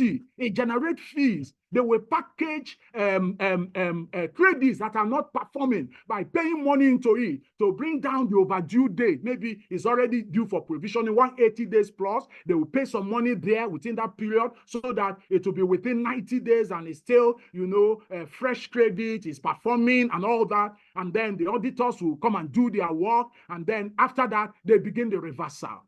All sorts of jungle practices that did not, but if the board is aware of risk management issues, of some of these issues, it will set, guide rails, it will set timeline. And for example, in the company where I worked in GSK, by 20th of December, you can't sell. Any good you have not sold by 20th of December has to wait till the next year. By that means, control was able to deal with the rascality that is often common in commercial sectors of the business. A lot of them depend on bonuses. And those bonuses depends on sales delivery. So they will do everything to boost the sale, even if it's at the detriment of the company. So we have the rule to tell them, no, we're in it together. Let's do the right thing. And over time, when they realize that, why will you gain bonuses that then will be questionable, that will be causing a lot of disaffection in the company, because the finance team knows that this is not real. The credit sales control team know this is not real. And then you are getting those bonuses and people are angry, people are offended. And say, okay, if you are doing it, let me look for how to do my own. And then the way the cookie crumbled. So we have a role, a duty, and I can tell you, which is why, as we're going to see some of the qualities we have, it is to have know-how outside your area, to understand how your company makes money and how it can be abused, and make sure you are taking steps to close all those gaps. Because if you don't close those gaps, my dear brother, my dear sister, let me tell you the gospel truth. After a while, the business will collapse. What then happens? Those corporate, let me not use this bad word, but you know what I mean, people that hop from one person to the other. Before you know it, they are hopped. Before you see the announcement, XYZ PLC appoints so and so the sales director for their southern operation. Then they will recite some cook up this thing. You are suffering, though, in your organization from the activities of these people. Somewhere they are already, some people are taking them, and they will repeat that until the whole industry is affected. Then, of course, hiring and firing. This is where we have some challenges. Do you know that it is not the responsibility of the MD to hire C-suite executives? They can do the process, but actually it is the responsibility of the board, which is why you must make sure that your governance committee is working if you're a PLC. If it's not, take it to the full board saying, we want to recruit this. This is the process we are going to follow. Let the process be articulated in a hiring policy. A situation where all the top C-suite employees are cronies and candidates of the MD. That company will suffer irreparable losses. So there must be diversity, even in loyalty. You must look for the best candidates. You must tactically fight the fight of people filling your companies with your cronies. Because if that happens, you are not going to have rest of mind. Any little thing you do, they have told the MD, even if you meant well, you'll be living in a very hostile and unwelcoming environment because the system is clogged. Then, of course, accountability. The board must ensure accountability to shareholders and other stakeholders, including through financial reporting and transparency. And today, it's not just financial reporting. There is also now non-financial reporting, sustainability, climate change, impact on the environment, carbon footprint, things like that. A support to the community on the long term, not just giving somebody 1.5 million. Who has it helped? What is the sustainability of our CSR project? Which is why often, as companies like Guinness have done, it will be good to adopt a long-term project. For example, providing water in communities is sustainable. Why? Because we dig the borehole, put it there, it be monitored and evaluated, and you continue to support the environment. But if they are holding a Kimogu festival, and then you go and give them 1 million naira. After that, it is forgotten, you know, and the next person that gave them 2 million, they will sing the person's praise. So we have to think about how we can be accountable for every kobo and naira in the day. That's the responsibility of the board. For management, of course, the day-to-day operation, they are responsible. They are responsible for implementing the strategy and policies which has been agreed. I think Dr. Omako, you mentioned that, very important. Then they are also responsible for the actual resource allocation and optimization. And then they report to the board, and regulators are on agreed frequency. It's important that management engage in employee leadership. They must lead, manage, foster. In many organizations, our MDs and EDs and heads of department have become nothing but bullies and gangsters. They think that the ladies are to be had for the having. And those of them that are female think that they can preposition any handsome young man. It is not correct. And we, as governance professionals, must ensure that where we work, we'll do everything humanly possible, that people will be safe in that environment. Our leaders must lead by example. The MD is not the alpha and omega. He's just an employee like any other person. It may be possible that he has also acquired shares, but in that circumstance, then we need to determine how and what he can do and cannot do. So, ladies and gentlemen, why are we saying this? We're saying this because you are joining ICSAN. And we believe, as a chartered secretary and administrator, you must bring something new to the table. The Bankole they knew of yesterday should not be the same today after that your induction. You must, when you show them your certificate, show them importantly your new perspective. Talk to them about how we can be better. How is it? The company I worked for has been in existence for over 300 years. Is there any Nigerian company that has been in existence for 100 years? We'll give them the award. They are used to pass through Adekunle to join Third Mainland Bridge. I used to see this building, Abon Ifade Bank.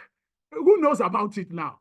Everything is gone. Even the ones that came within recent memory, most of them are gone. Why? Because governance has been observed in the negative. Now, what are the key differences between management, board and management? Scope. The board has broad oversight role, focusing on governance, strategy, and major decisions. These are normally set in board charter and what you call board mandates. Board mandates are documents you design to a priori to show things that must go to the board, and you are a custodian of that document. So when you're sitting in management meeting, which is why the NCCG code says that the company secretary is a senior officer.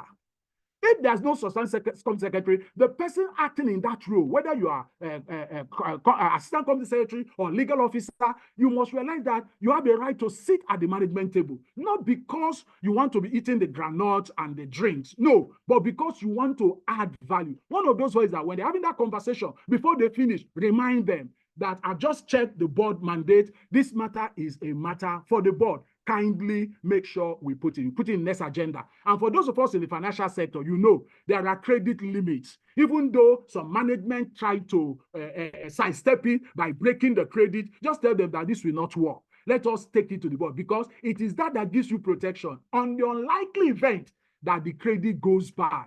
It will be shown that all the approval processes has been followed. So scope, authority. The board holds ultimate authority in decision making, especially for significant matters.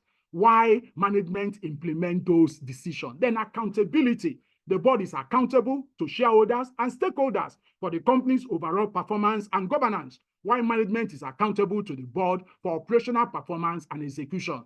Then there are statutory guide rails that has been set up, especially by the NCCG Code 2018, to preserve the distinctiveness of these two organs. One is that the chairman shall not be the MD of the same company, and vice versa. That is recommended practice 2.4 under principle 2.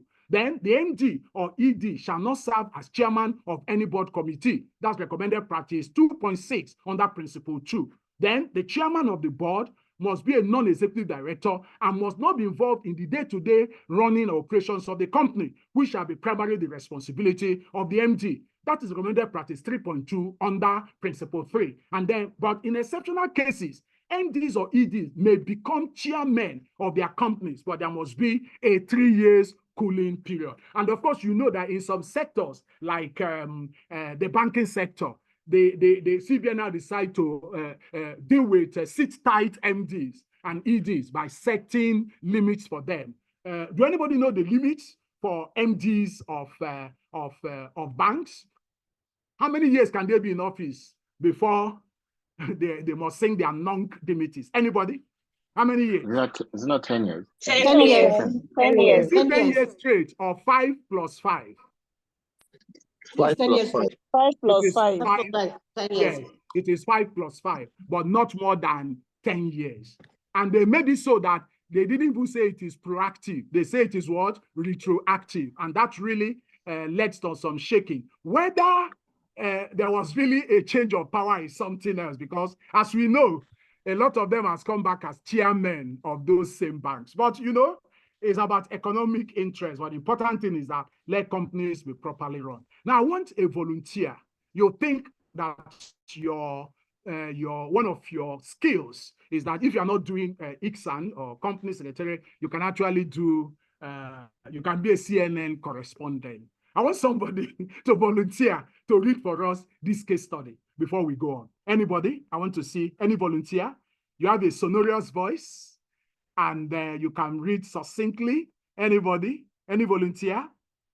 Yes, 2 participants raised their hand. Doctor, you want no? I want somebody who have not spoken. Doctor, I'm sorry. We have you have not spoken. Who is the person? I can see 6 participants raising their hand. Let me see.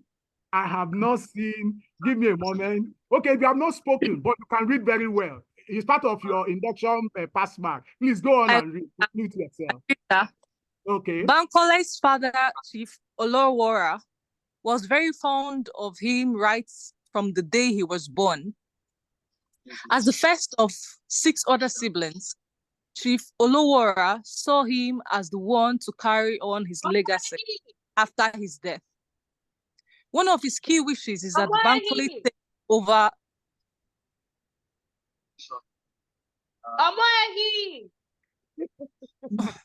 That's the benefit of working from home. Just let them know you are in class. And then, okay.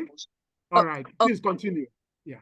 One of his key wishes is that Bankole takes over the running of his group of companies as soon as possible.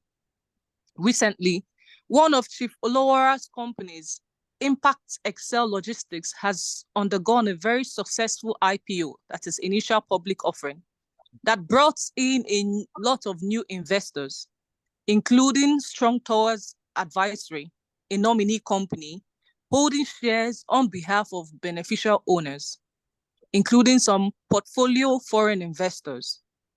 The shares are now listed in the NGX and has been rising in value post-listing. Prior to this time, Chief Olowara has always held table talks with his children and wife during dinner, where issues concerning the various companies in the group were raised and discussed. Chief Olowara has always implemented the conclusions arrived at the meetings with his family as they relate to the companies. The shareholders and directors of these companies are Chief Olowara, his wife, and children, some of which are minors. As part of the listing requirements for Impact Excel Logistics PLC, a board of directors made up of individuals with diverse expertise was set up for the company. Mrs. Amanda Sani, a long-term employee of the company, was appointed by Chief Olowara as the MD, following discussions at the dinner table. And he indicated that he will notify the board. Mrs. Sani, as an insider, was aware of the influence that Bankole wields as the father and often consults and seek his approval before implementing anything in the company. The other directors in a recent board meeting has raised the issue of being sidelined and not carried along, which they claimed is contrary to good governance practice. Chief Olowara believes that they are petty. After all, it is my company, he exclaimed. Thank you very much. Thank you so much. I love the reading, the enunciations, the pauses. I think as governance professionals, developing our voice and our elocution clearly is of utmost importance, because sometimes it's not the logic of the argument, it's just the beauty of the presentation. Thank you, ma'am, for that presentation. Now, let's now discuss as a team. So the first discussion is, as a sound governance practitioner, what would be your advice to Chief Olowara with respect to the grievances of the directors? What would be your advice? So, because of the nature of the question, let's take voice contribution here. Please, can you raise your hand? Please, I'm interested in, we're 227 here, and a number of us have not spoken. So I think it's important that we all participate. Please, if you have not spoken, Adebisi Okunuga, are you with us? Adebisi, are you with us? Because we're doing this to be sure that you are following. I'll tell you a story. One of the worst things that can happen to you is to be in the office and be attending this program. That is the truth. Because a lot of things will happen. So if you are going to be in the office, book a meeting room. This is important. It's about your induction to ICSAN. So you go there as if you are having a board meeting or something so that you can contribute. Adekoyejo Adeleke, what is your view? Well, how will you advise Chief Olowara with respect to the grievances of the directors? You see, I'm volunteering people now. Ada Oba, are you with us? If you're with us, unmute and answer the question. Okay. Good afternoon. Good afternoon. Who is speaking? Well, with you, sir.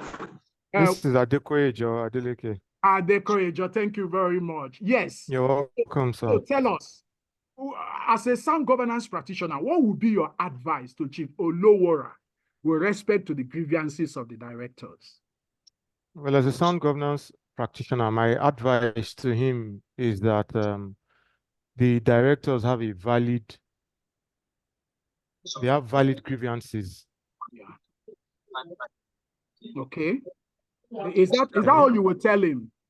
No, I would highlight the ways that he's impinging on their rights to operate as directors, because ideally they're supposed to be independent. Okay, so Adekoya, let me ask you, is there anything wrong with the current situation in Impact Excel Logistics? Is there anything wrong?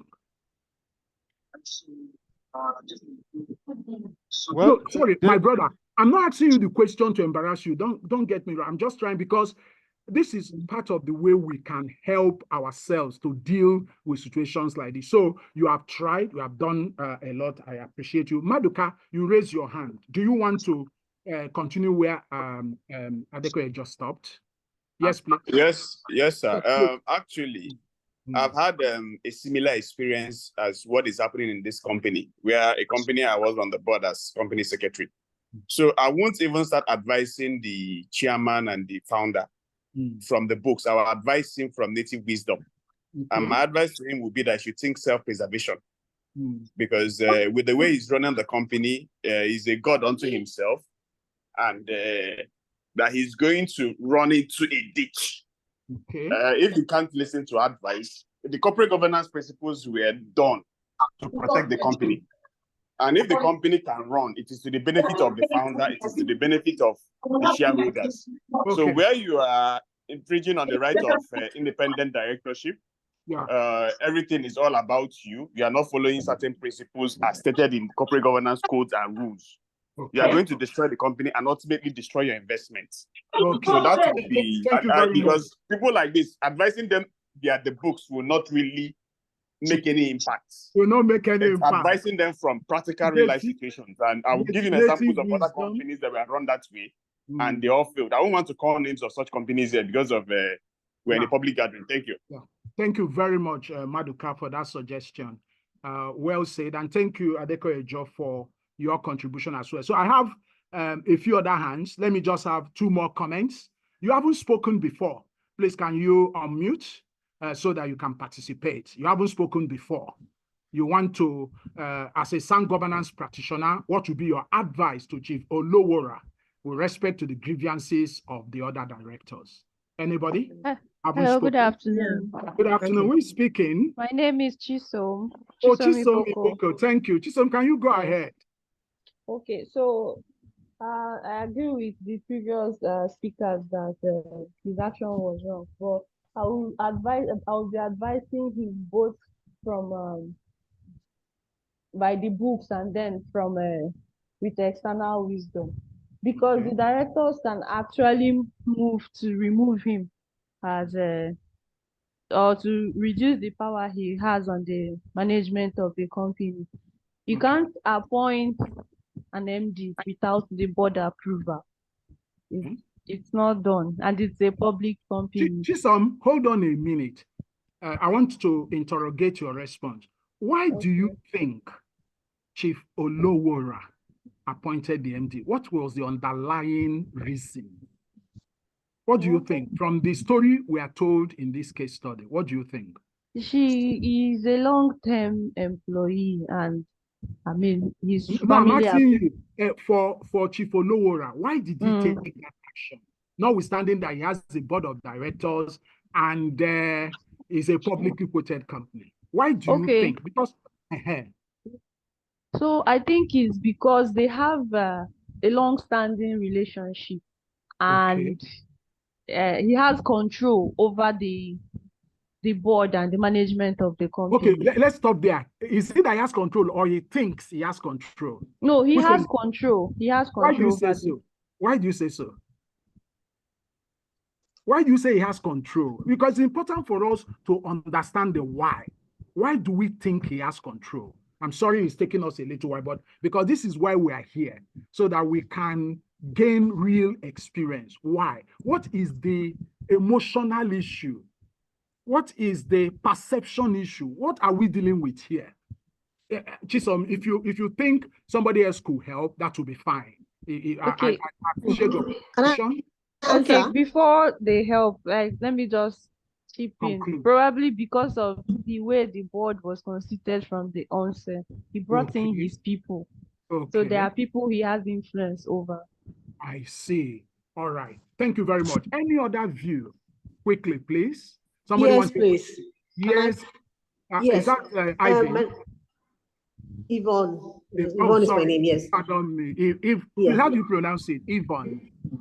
Yvonne. Yvonne Ezekiel. Yvonne. Thank you very much. Thanks for. Correct. Yes. Thank you. Yes. So So what's I your think view? some of the issues are that the fact that the chief is taking decisions on his dining table with his children, and those are the decisions that he's implementing in the company. So clearly, that's why the board of directors clearly feel sidelined. And your question as to, does he think he has power? I think because, well, he thinks he does, simply because he's been implementing decisions that he's been taking on his dining table and decisions being taken with his family rather than with the board. Because he's used to So that's why he that thinks he has kind. power. Thank you. He's used to doing it. That's how we used He's to used do that kind of system. Yeah. So this thing you are talking about now, because want to go to what we did IPO, we did went to the stock exchange, people bought shares, we set up new directors, not just big directors, but directors with diverse expertise. It's just to fulfill the law now. It doesn't affect how we run our company. Is there any other view, ladies and gentlemen? What are some of the specific steps you will take to ensure that sound governance principles are entrenched in Impact Excel? Anybody? You haven't spoken before. Yes, I can see. Okay, sir. So this is Shade. Okay, Shade, go ahead, please. Shade Meyofalaye. This in the story was, or in the scenario, it was clear that Chief Olora has always held table talks where he takes fundamental decisions that affects the company rather than go by the books or by the law. He has on his own taken upon himself the responsibility of the board as well as the shareholders, that influence and control, such that even when he's not there, he wants a situation where he's able to have control over the company. Now, the challenges that Chief Olora is going to have down the line is the potential exposure for this company not to be in existence with time, because non-compliance with the law and the governance process is going to lead down the drain, like my other colleagues earlier said. It's also likely to attract sanctions to the company. It's also likely to devalue the company, thereby eroding shareholders' value. So it's just a matter of time. But what is important for us as governance practitioners to highlight and also document in engaging Chief Olora, because if penalties and sanctions have to happen, it happens both to the corporate organization and the individuals, especially those of us who are the company secretaries and, you know, the lawyers in the organization. You need to be able to properly advise him and document it. Okay. Thank you. If he ignores it, it's a different thing. Thank you very much. Sir. I still see 4 participants raising their hand. Now, what I want you guys to do, raising your hand, is to help me answer the question as to what specific steps will you take, if any. Yes, Abayomi, you have been trying to speak. Go on, please. Ayoluwa, sorry, Abayomi Ayoluwa. Can you speak? Can you unmute and speak? Huh? Can you hear me, sir? Yes, we can hear you. Thank you. All right, sir. So in this situation, I would advise that that Chief Olowora be made to understand the gravity of what he's doing, that the company is being listed already. It's a listed company. It's no longer a private. It's bedroom company. Yes, sir. It's no longer his bedroom company. So the situation on ground is different. It should be made to understand that the company now is being listed and that what applies. Abayomi, let me pause you there just a minute. I want to ask you a question. How will you make him know? What is the most effective way of making him to know? Because we are practical. We want to be practical here. What is the most effective way? I'm sure you listen to the contributions by your colleagues about native intelligence, about going by the book or a hybrid of both. Yes. What would be the most effective way of communicating? Remember, this man is a successful entrepreneur. He has been running his group of companies on his dining table with Bankole, his wife, and 5 other children. What is it that you want to say now that they have not had before? So tell me, my dear, what will you, how will you reach out to him? I would make him, yeah? I would make him understand that the longevity. Just hold on a moment. Hold on a moment. Do you think you will make him understand? Or are you just saying conceptually? Will you, as a person, make him understand that the longevity of his company would be determined by. And he says to you, Abayomi, how old are you? what do you think you can tell me? And do you have will you be able to see Baba to be able to be telling him all your trenching? Do you think you can? I would give Baba practical illustration. Let us not do what I promise to do what we cannot do. How else can we reach Baba? We need to think outside the box. What else can we think do? about a hostile takeover? If I was Hello, sir, can I say something? Organize a hostile takeover. Okay, that's one option. But you don't want to say something? Yes, please go ahead. Okay, my name is Irene. I just as my colleagues have said, I wouldn't want to repeat what they have said. But so for me, how will you reach approach this matter is that in the illustration you gave, you already said that.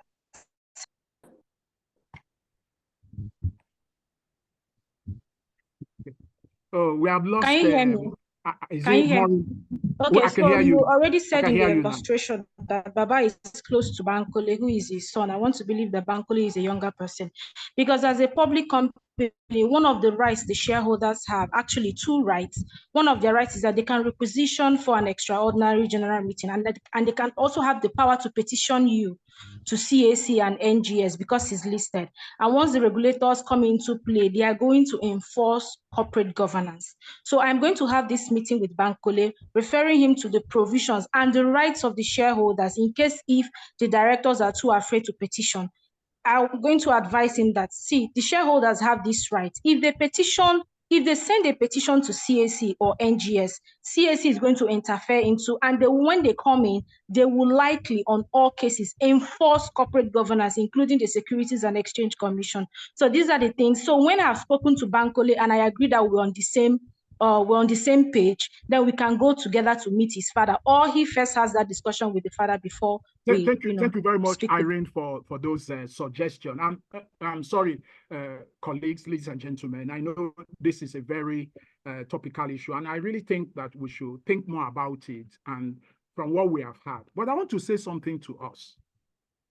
We need to understand that as company secretaries or governance professionals or compliance officers, whatever position we occupy, we must always ask ourselves, what do we want to achieve? Experience have taught me that by the time you go to regulators and all that, ultimately that baby will die. Because remember, Chief Oluwora gave breath to this company, he gave life to it. And in a way, there are people who are loyal to that company because of Chief Oluwora. Immediately, the impression that there is an infighting going on, it may likely destroy value. And which is one of the reasons why we don't have a lot of companies surviving, because we often inadvertently adopt the most extreme of options.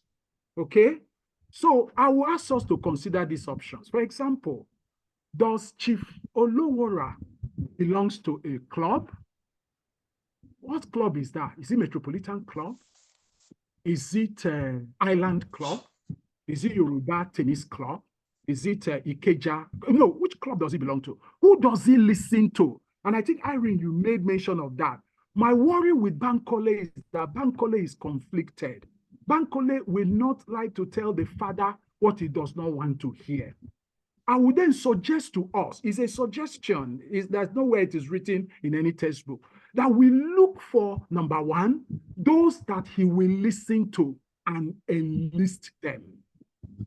So for us in Nigeria, in Lagos, we have what you call governance doyens. One of them or some of them are here with us on this platform. You think of the Kola days. You think of the Oshunke years. You think of the Jamodus.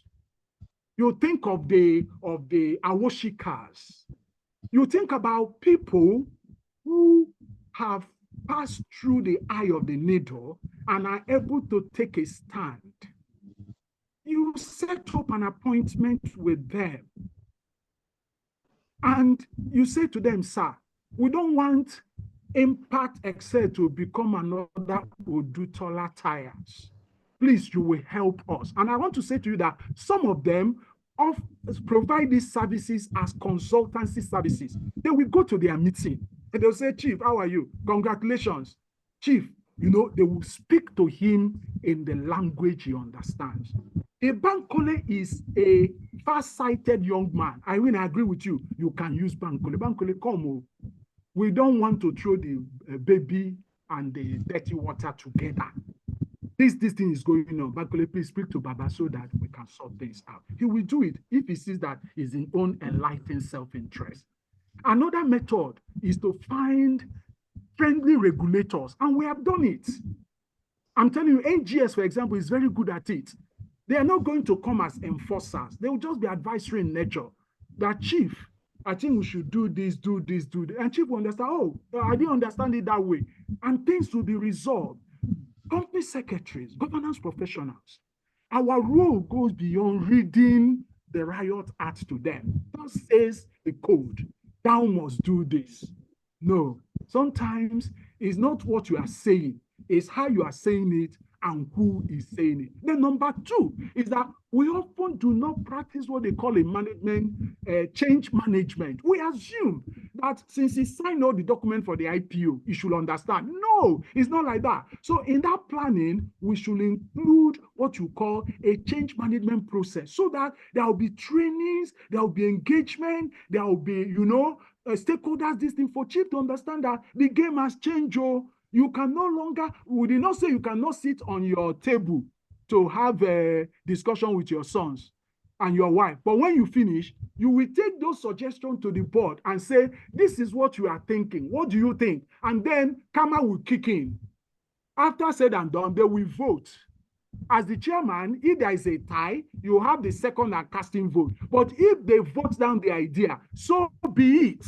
Because now you have a board. It is no longer shadow directors sitting on your dining table. Now there are actual directors who want to be seen, to be heard, and to contribute. So I just want to point that out. Then what are some of the specific steps I should take? Number one, sometimes we need to do a more, what I'll call it, a far intensive work. If you look at the Memorandum Article Association of Impact Excel, it's possible that when we are transiting from private company to public company, we only did what we call a superficial or cosmetic change. Just change the name, change this thing. No, we now have to look at how do you run a publicly quoted company and ensure that the MEMAT, especially the article, represents that. A lot of public companies are being run with private company articles that were just papered over. That will not help. Number two is that you now have to develop charters. Board charters, board committee charters, even management charters. I mentioned things reserved for the board. Mrs. Sonny must know that no matter the politicking with Bankole, she has to take those matters to the board because it is the board that now has the power to approve those things. No longer, Bankole can only influence his father to table it at the board meeting if he still remains the chairman of Impact Excel. So, in other words, we need to use what you call soft skills often to achieve hard sales so that we don't kill the baby in the process of trying to bring it out of the fire. So I hope that will help us, and I plead with you that you just excuse me so that I can take a few more points. It's already, we have done more than 1 hour so that we can move on. So insight into the fundamental principles and practices of corporate governance. Now, what are the fundamental principles? We have about 8 of them. There must be accountability by both the director and management. Accountability. That has been the bane of Nigeria's businesses. The management don't want to account to the board. The board don't want to account to shareholders and regulators. Even management don't want to account to employees. So a lot of things are going on. But where there is accountability is a fundamental principle. Then there must be fairness. All stakeholders should be treated fairly. In the Impact Excel example, the fact that Chief Olowora is the founder does not make him a bigger, greater shareholder than the new people that are bought in. And remember that the advisory, the Strong Tower advisory, the code, the NCCG code, has given them a lot of power to influence how the company is run. And for some of us, I'm sure you have heard about shareholders' advocacy, shareholders' activism, especially in the US and in the UK. So you have firms or entities. What do they do? They buy enough shares in a company where they see that the company is not being well run and value is not being realized, and they will make hell for the board and management. So it's better for us to do the checks ourselves and make sure we're doing the right thing. And part of what we do, you should do, is that I did it myself when I took over as company secretary in the organization where I last worked. I realized that there were a lot of legacy issues that has not allowed the board. So I engage third parties. Ixan does that service. There are other people too that provide that service. They will come into your company and they will look at your entire framework and they will help you to show you where the gaps are, gap analysis. Then they will help you to put together. Sometimes, you know, there are some things, like I said earlier, when outsiders are saying it, they will hear. Because if it's just small you, they will say, what do you know? You have started again. But when professionals, die-high professionals, Ixan titans and veterans, when they are telling them and they are giving them example, company A, company B, company C, they say, this one we have to do it. So it's important. Transparency, openness in communication and disclosure of information. If you read the NCCG code, you will find out that a whole principle is dedicated to disclosure of both financial and non-financial information. Many of us, we don't have website. We have website, just a few pages, not active. No. There are prescriptions and requirements for the type of information. You need to have investors portal within your website and 5 years information. Your annual report, your quarterly report, audited or audited, have to be there. So I don't have to come to you. I'll just go there, click, and I can download information and make my analysis. Then we must be responsible. Of course, there must be integrity. How I wish we can improve on our integrity. Even those of us who are secretary. Is somebody talking? So this money is for which matter? Please, can you mute? Please, can you mute? Integrity, ethical behavior, and integrity are crucial in corporate governance. This includes avoiding conflict of interest, maintaining confidentiality, remember the data privacy code, and upholding the company's value. Please, can we mute? Please, can we mute so that we don't disturb the class? Then compliance. It is not so that we will not be penalized. That is the what you call the foundational level. It is so that we can have the freedom to do what we want to do, which is to create values for our shareholders, our stakeholders. A compliant company is a pleasure to engage with, whether you're an auditor, you're a standard solicitor, you are a board performance evaluator, because they have nothing to hide. They will show you their books. They don't have 2 books or 3 books or 4 books. It's only 1 book. If they're having an issue, they will call you and say, please, we're having this issue. What do you think? They're even seeking your advice up front. Life becomes easy. Blood pressure comes down because you're not hiding anything. You know the saying that if you tell one lie, you have to tell 1,000 more lies to cover it. There will be no lying because everything will be transparent. Compliance, to me, is the license to operate. Because if you're a non-compliant company, it's just a matter of time. They will find you. You will pay the penalty. And that will not be very pleasant. What are the key practices? Number 1, for the board plays a crucial role in corporate governance. It oversees the company's strategic direction, appoints executives, and monitor performance. If you have a board that is not doing this, please don't call it a board. You might call it by any other name. Certainly not a board of directors. So ask yourself, what is your board doing? Are they just coming to collect sitting allowance, drink tea, laugh, paddy, network, and go back? Nothing achieved. Or do they come and really get down to business? You send them the papers ahead of time. You make sure that all stakeholders send them the paper ahead of time, 7 days. is the requirement. Notice 14 days, board paper 7 days. If all the board papers are not complete, send them the ones that are complete and keep on giving them update and put everybody in copy. The MD, the ED, we have not sent these papers to be forwarded. You put it there in the board part to be forwarded. So they know. the board will know that it's not you that is hiding the information. And everybody will know that it's not, we're not playing, we're not wasting our time here. Make sure the board do their work. Then executive compensation should align with the company's long-term goal and performance. So, you know, some people, they collect everything upfront. No, you have to look at that. They have clawback provisions in all your top executive contracts, employment contracts, including executive directors and MD, that must be clawback so that if after 1 year they found out that they did mago to get that upfront, you will claw it. But even when they have left the company, you go after them to recover it. Then risk management. As we all know, businesses is just about risk. Who, as they said, nothing ventured, nothing gained. It's about risk. And for us as lawyers and business, sometimes because of the modern tools, Elder Yomi that spoke to us earlier, spoke about our aversion to technology. We have to cure ourselves of it. We have to come to grips with the current risk management tools and be up to date with them. We must learn to use Excel. We must learn to use those packages, learn to do them, because today, the non-digital company secretary is a dinosaur. It's just a matter of time. You only go to the zoo to see them, or to the what do you call them? Museum to see them. Then audit and internal control. Be very jealous about this. Ensure regular audit and robust internal controls. Help ensure financial transparency and compliance with regulators. So you must not allow the board or management or both of them to play games with this. They must live up to their responsibility. Then protect shareholders' rights.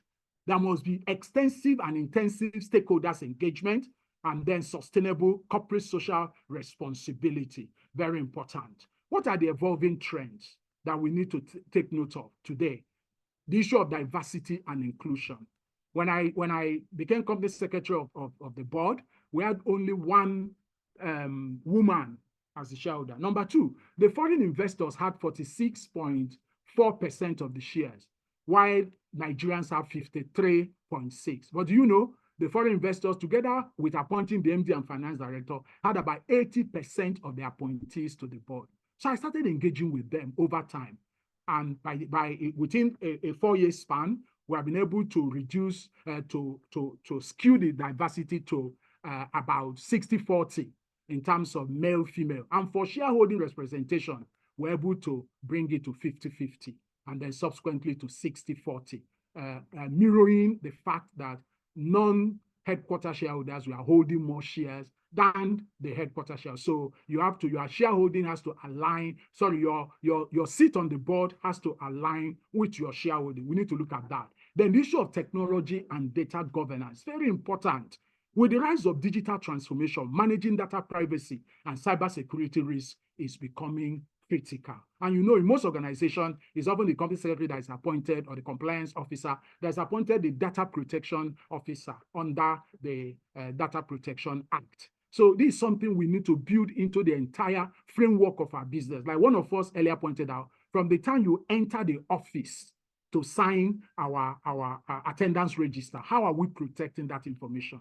Can somebody come and take a phone and photograph that page, seeing all the people that are coming that day? No, we have to find ways, which is why technology is a strong enabler.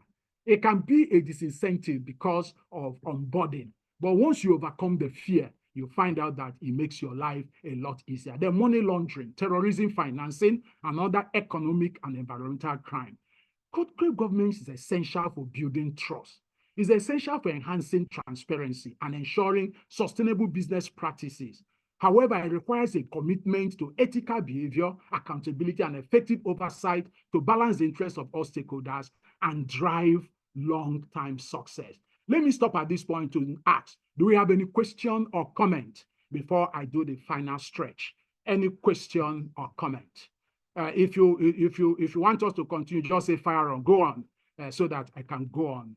So please, anybody, I want to get feedback from my class. We are 214 now. We are dropping, I think, lunch. I'll try and finish before lunch time. Can we go on? or you have questions, please let me get feedbacks so that I will know I'm not talking to myself. I've not seen, okay, 3 new messages, sorry, 5. He said, fire on, go on, sir. Thank you, thank you, thank you. Is that you fire down? Okay, I'll try to understand what fire on. Okay, fire on, I should go ahead. Thank you very much, my distinguished colleagues. I appreciate the fact that you are with me, you are responding, and we are moving on together. So let's now, so we have looked at, let's look at the legal and regulatory framework in respect of corporate governance. I won't take much of your time, just to say that CAMA and NCCG 2018 are today become the major tools creating the legal and regulatory framework for corporate governance, both from the board and management perspective. So in earlier discussion, we have seen where both the code and the CAMA provided for how organizations should be run. So I've set out there, you can read it on your own relevant sections of CAMA as well as NGGC. And then let's point out also that before NCCG and subsequently after,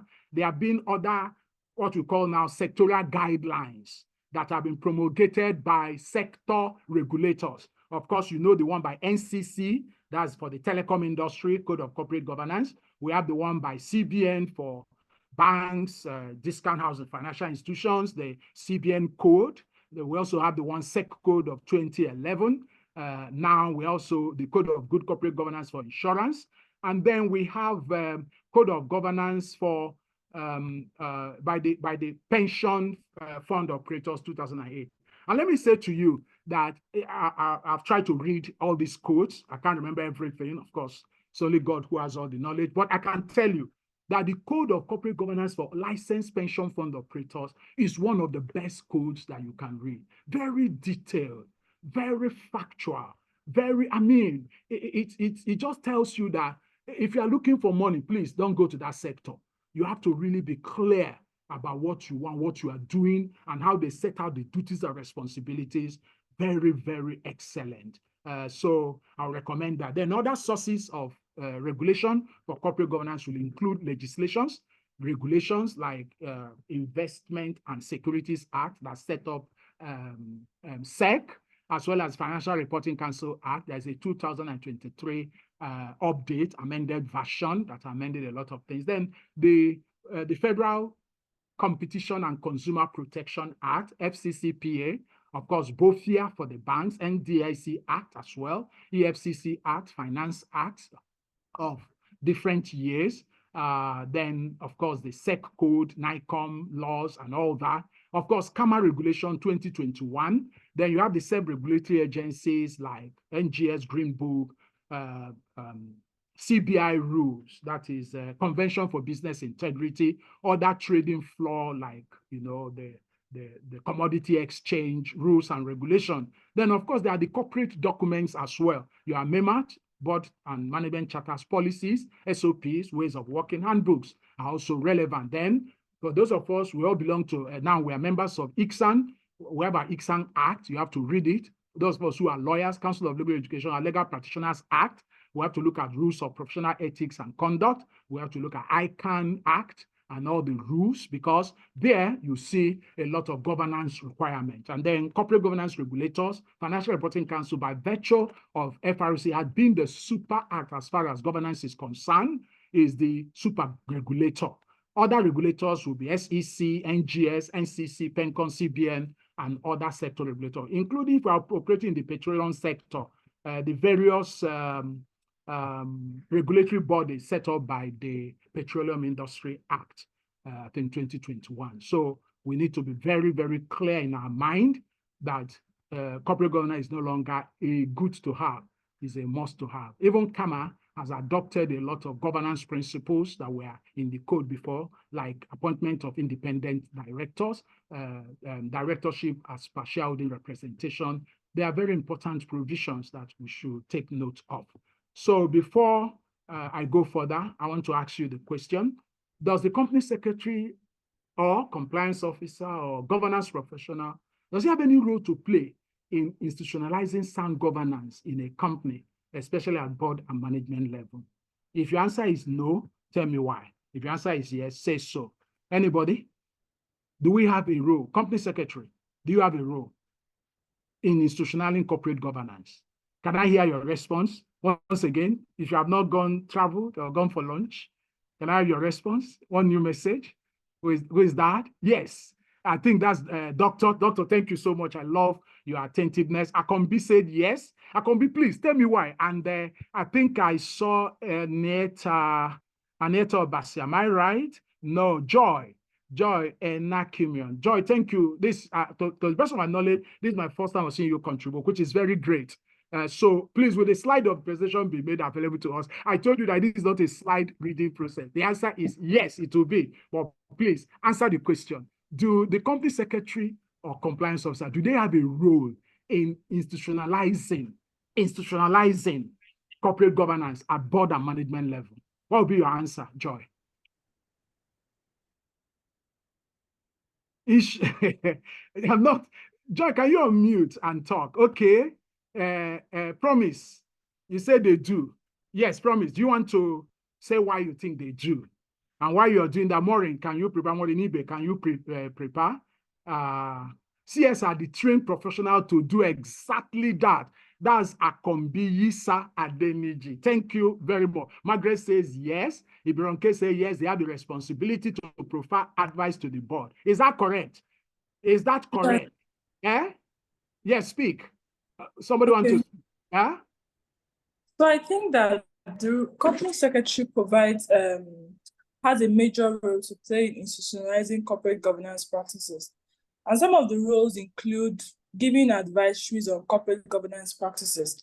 Like earlier mentioned, some participants have said that some of the board members, although they may be versed in the industry practice of the specific companies, but they may not be versed in corporate governance practices. So it is the role of the company secretary to actually give this board of directors and the management in extension corporate governance advisory practices on how to maybe conduct meetings, draft up policies for the company.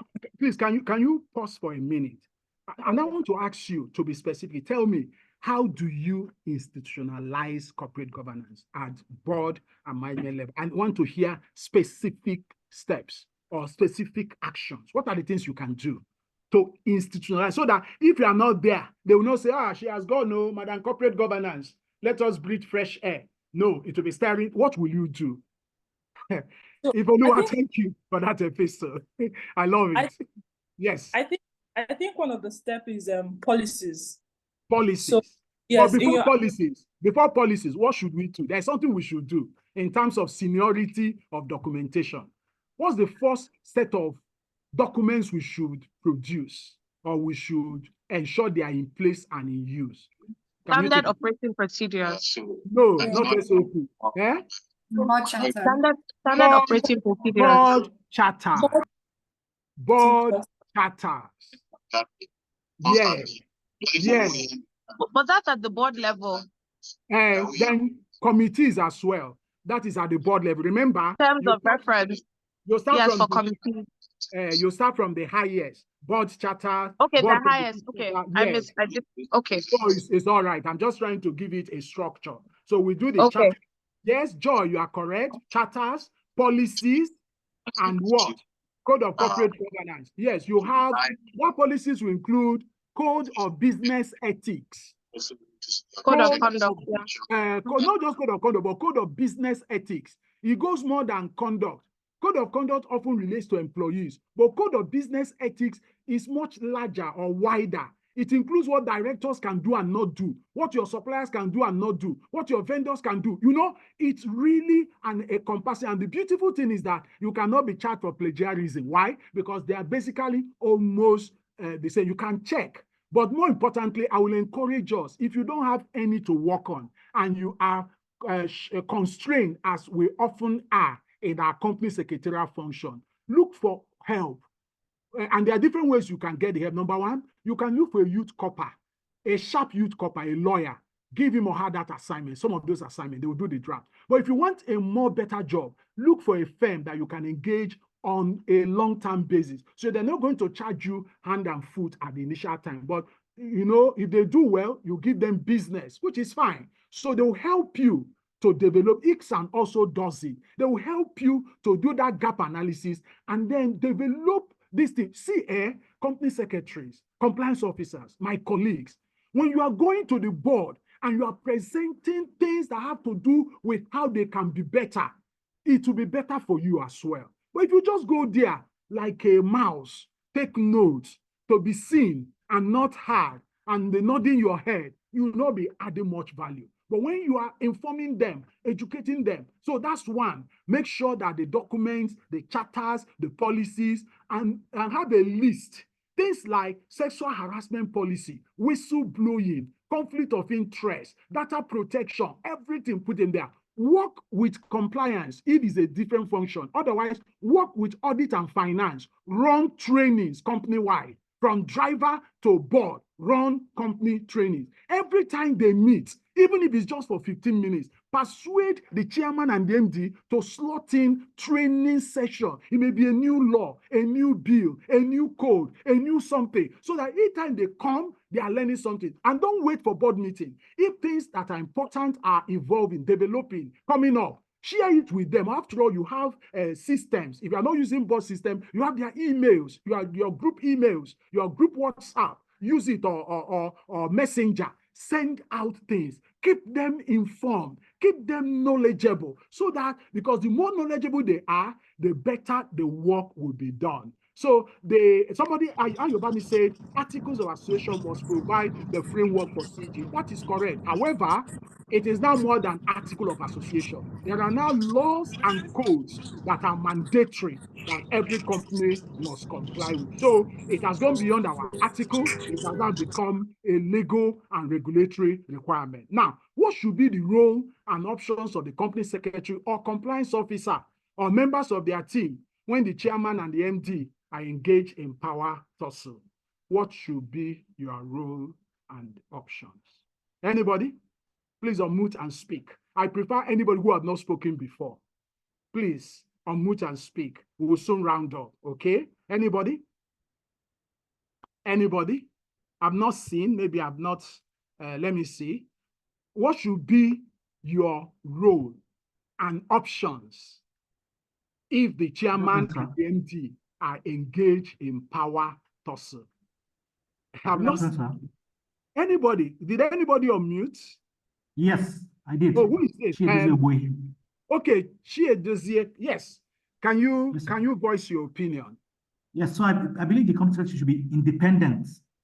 And how can you be independent? There is fight going on. You say you should be independent.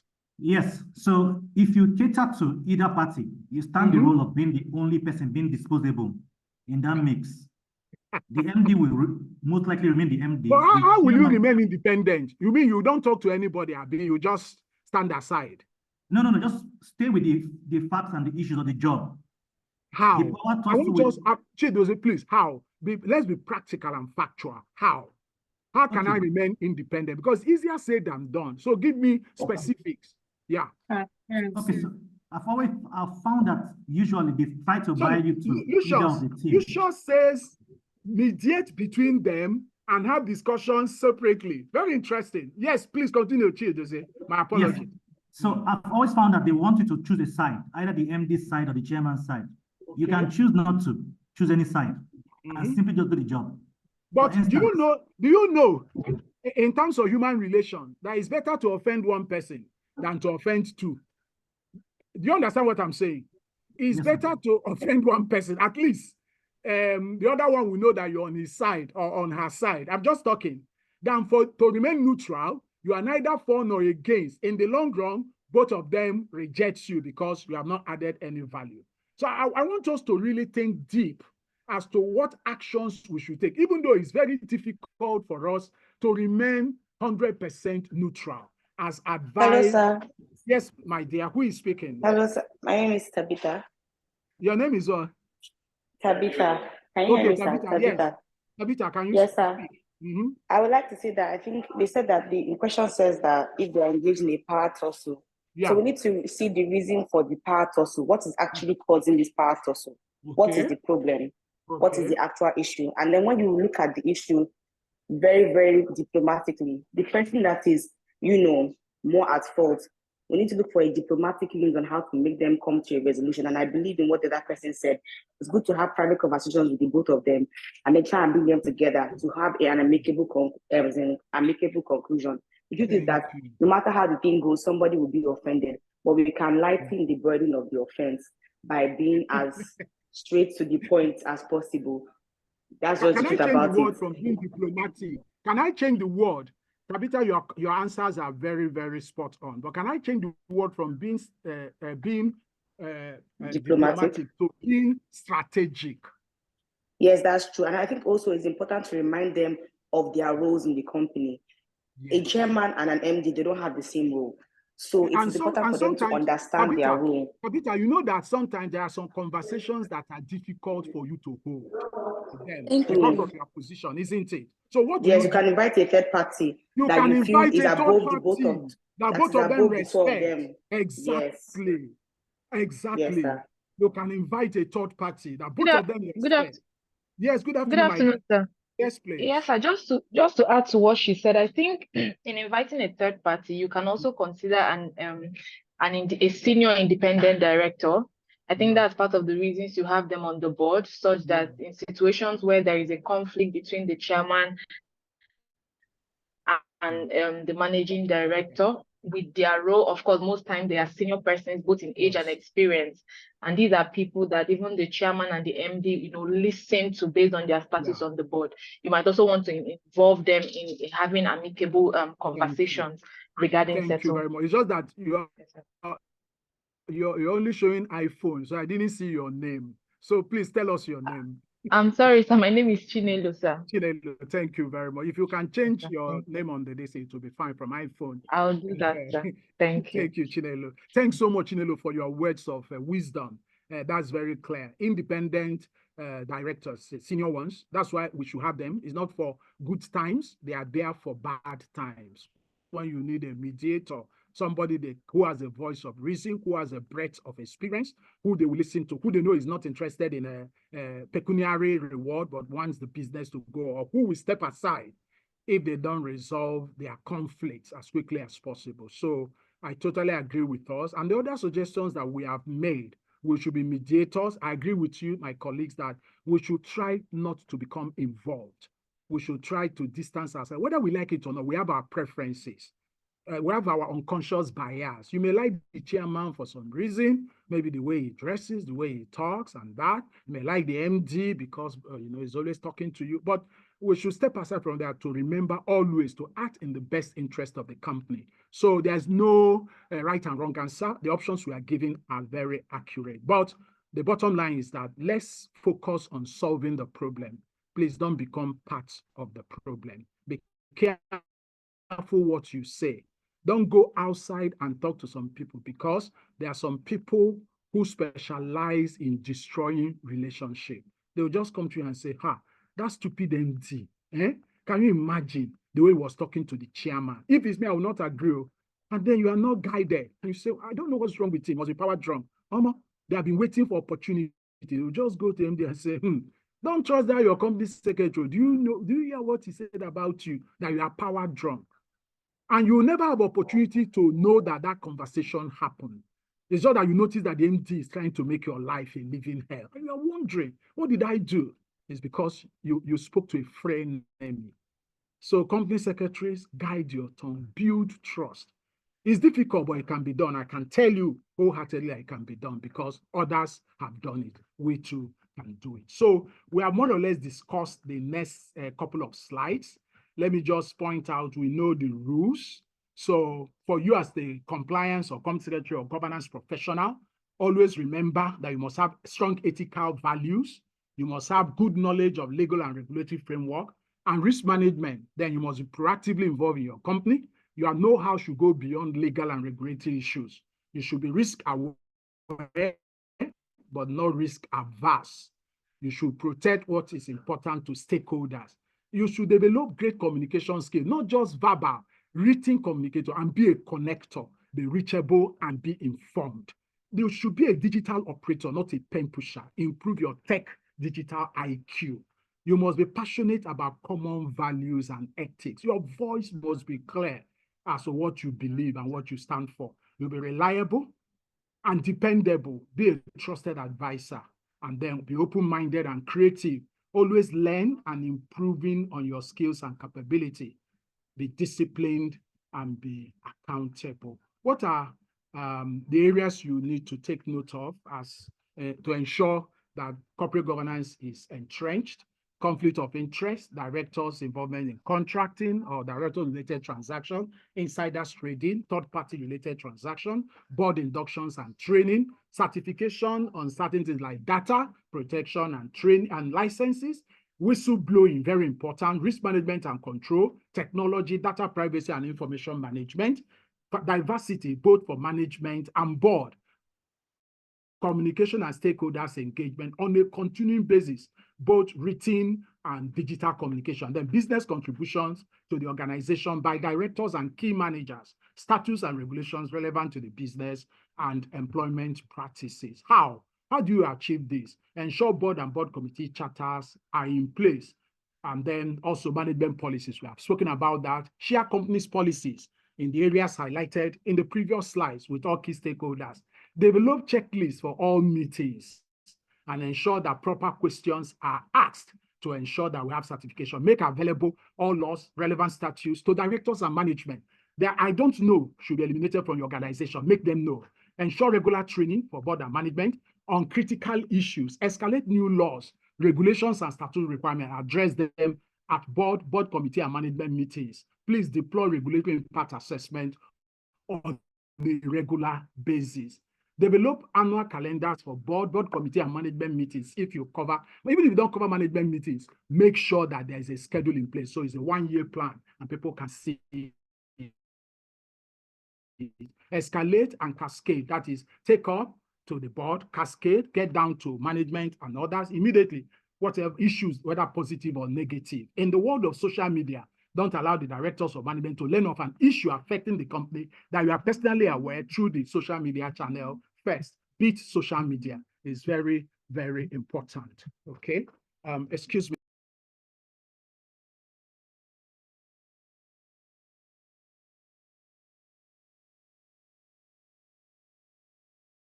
My apologies, please. I needed to. So with the alignment of the MD and the chairman, schedule joint board and management meetings at least twice a year. Also ensure that management staff are invited to board and other board committee meetings to make presentations on their area of work. This is so important because often you find out that you have senior managers in the company who have never appeared before the board. So that gap, that dichotomy, you need to bridge it by making sure that you schedule them, you work with the MD. Okay, let the marketing director or marketing manager come to present about what we are doing about this new product or this new product we have just launched or this new distributor we have just signed, different areas at different meetings. So it will make management to be interested in what the board is doing. It's also give the board insight into how management is working. You are a facilitator. You are the one that is building the bridges. And when you build it well, I'm telling you, it will be wonderful. What is the necessity for the intertwined role of the board and management as critical organs in corporate governance? Number one, for strategic oversight and direction. Where the board is composed of independent directors and executives, they provide strategic oversight. They set the company's mission, vision, and long-term objective, while management executes those strategies. This alignment ensures that operational decisions are in line with the broader strategic goal of the organization. Of course, we have spoken about accountability and transparency. We have spoken about risk management. An important area is financial integrity. If there's anything that will destroy an organization, it is compromised financials. And I'm telling you that this is not good at all. You must make sure that the board and management are clear about financial reporting and audit processes. The board must review financial statements. Management must be made with requisite discipline. Management must maintain accurate financial records and implement sound financial policies and procedures. They must endeavor not to have cobwebs and cockroaches in their cupboards. That's very important. For ethical leadership and culture, both the board and management must set the tone for the organization's culture. They must establish and promote by principle and practice ethical standards, values, and behaviors that provides guidance for employees and other stakeholders. This ethical framework is critical, necessary, integral to building trust and maintaining a positive relationship. Of course, stakeholders engagement, very, very important. A lot of time the board doesn't do it, but we must compel by coercive means, positive coercive means, for the board, the chairman to have meetings with key stakeholders, key shareholders, regulators, let them know what is going on without being involved in the day-to-day operation. High level, you do your stakeholders mapping together with your risk management managers, and then you determine where and what meetings we hold, with who, by who, at what time. In that way, people are in touch. It's not when you have problem. Remember that you need to know the DG of SEC. Why don't you allow your chairman to attend a function where the DG of SEC will be present to present to people? And after that, they will greet each other, exchange notes, know each other, exchange complimentary cards. They have built platforms that can be useful to you. Adaptability and innovation. Innovation has become the oxygen of organization. Remember what the MD, I think of Nokia, if I'm not mistaken, he said we did nothing wrong. It's just that technology, we woke up and our technology was gone. Don't allow your company to become a dinosaur because we are still in the past. Remember your flash drive. It's almost, I can't remember the last time I used a flash drive. Not to talk of diskette. Remember your CD players. I don't know when else you use them. Even now, people are not buying fancy sound system because the iPhone is everything rolled together. Everything. A video, a TV, a camera, everything. Imagine people that buy camera now. It's only photographers, high-end camera. The era of Canon, all those small camera buy is gone because innovation, technology, and then more importantly, Elder Yomi spoke about it, long-term sustainability. Ultimately, the intertwined role of the board and management is about ensuring the organization's long-term sustainability by working together harmoniously. They will navigate challenges, they will seize opportunities, and they will steer the company towards achieving its strategic objectives while upholding sound principles of corporate governance. Ladies and gentlemen, it's purely not good to have, it's a necessity. That collaboration between the board and management is essential for effective corporate governance. Where this intertwined role is sabotaged and undermined, the company will ultimately fail. Therefore, clear, concise, and comprehensive governance charters and policies must be in place and in use to delineate and describe the roles of the respective organs. Every effort must be made to avoid and limit encroachment and abuses. We, as governance professionals, and our teams, we must play an important role in refereeing the activities of the two organs as they relate to corporate governance to ensure that the company achieves its strategic objective. That is our strategy. I will leave the recommendations here because you can read it. Look at them. There are 3 slides on recommendation. What you can do to strengthen that collaboration, that intertwining. So they are not in incestuous relationship, rather they are in collaborative relationship. The sum of the two must be greater than each of them standing alone. The synergy between the board and management. Troublemakers must be identified and appropriately dealt with. Passerbys, bench warmers that sit on the board without contributing must be engaged with, and if they don't change, they must be onboarded from the boss. The MT must realize that he's not the alpha and omega. He's an employee that has a greater responsibility, which he should carry with humility and hunger. We must ensure that the organs of the organization are working harmoniously. In conclusion, as I was thinking about this topic, this scripture came to my mind. 2 are better than 1 because they have a good reward for their labor. Somebody said strong corporate governance begins with a committed board and responsible management team working in harmony, setting the tone from the top for ethical conduct and sustainable business practices. In today's complex business landscape, the board and management must act as stewards of corporate governance, guiding the organization with wisdom, transparency, and a shared commitment to stakeholders' interest. Finally, effective corporate governance requires a symbiotic relationship between the board and management, characterized by mutual respect, clear communication, and a shared vision for achieving sustainable growth and value creation. If we midwife this, then we are building the companies for the next century. Ladies and gentlemen, thank you for your kind attention. Thank you.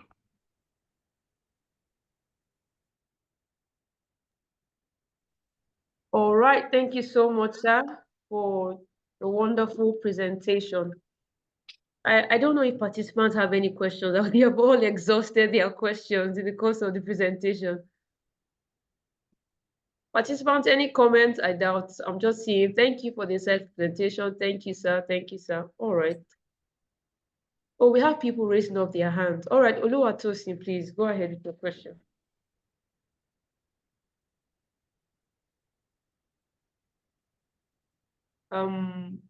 I'm sorry, that was a mistake. I don't have any questions. Thank you. All right, Dr. Omaka, do you have any questions? Okay, so mine would be a comment. I want to thank our father, who has been quite experiential and engaging in the discussions. One of the questions he raised that was discussed was who is responsible for corporate governance in organizations. So at this point in time, we are talking about a corporate organization, which you know is a legal entity. And he mentioned it and mentioned it very clearly. Regulatorily, the board is responsible. It does not matter whether it does not matter the nature or quality of the board. Yes, we can have about that 4 kinds of boards, as the case may be. Those who go there to drink tea, those who do connections, but if any of the chips are down, and whenever the chips are down, the argument is that what did the board do?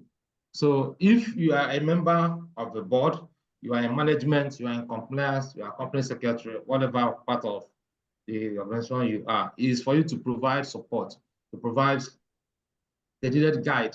If you see a successful board chairman, you will see a successful and effective company secretary beside him.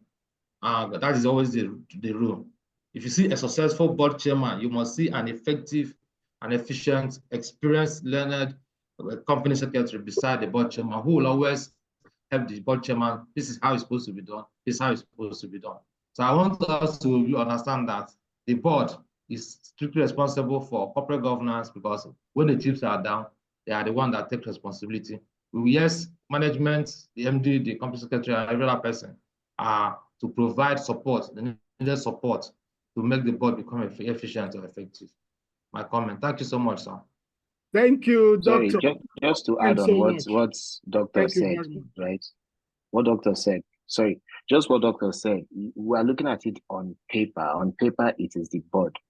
But I think what the board was trying to say is that while there's no real answer, in reality, if the way someone said that if you have a slacking board, which can happen, and I think it beholds upon the company secretary to find ways to drive the process, either through the board, through the managing director, or through the management. You can't say that it is the board and then you fold your hands, and when the board is doing nothing, then there's no corporate governance within the company.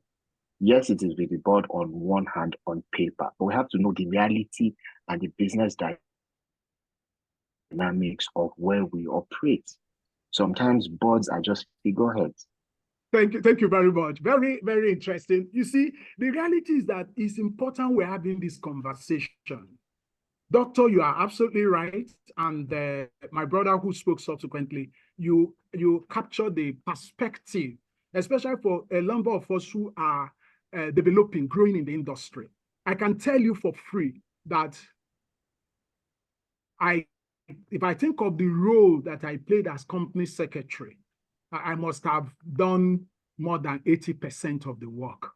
Because ultimately, it is your thought leadership. Well, I agree with you, Doctor, of course, the code and Kama makes it very clear, is the responsibility of the board. But I agree with the second speaker as well that we cannot fold our hands. All of us should work together, especially us. Remember, if you look at Kama and you look at the code, principle 8, you will see that the company secretary is charged with the responsibility of providing guidance on matters including corporate governance, conflict of interest, and all that. So in a way, that has heightened the extent of our responsibility, which is why we're having this training, so that we can be up, we can add value. I can tell you for free that even after I've left the organization for a few years now, I still get called upon, not because they don't have this, but because when you build that trust and confidence and you do it for the interest of the organization, you have built long-lasting relationship, and nobody will ever think that you are irrelevant or just a pen pusher. So I appreciate the various perspectives, and that is why we are here to share our experience. Thank you for your contribution. Any other one before I ask for permission to have another meeting I need to go to place? But let me take one or two more if there is any before. Participants, any questions? Okay. Anita, am I discharged and acquitted? All right, sir. Thank you so much for today's presentation. You're much appreciated. And I want to use the opportunity to thank our first speaker, Mr. Yomi Adebanjo, for his presentation. And also want to use this opportunity to acknowledge the presence of our Vice President, Mrs. Uto Upana, FCIS. Thank you so much, madam, for joining us this afternoon. My greetings, my VP. Thank you very much, ma'am. All right, thank you very much, participants, for joining us today. The evaluation form link will be sent to your respective email addresses. Please do well to fill it out, and we appreciate the feedback. Thank you all for joining this session. We look forward to having you in subsequent training programs of the Institute. But before we close this afternoon, please can we all enable our videos so that we can take the group photograph. Thank you.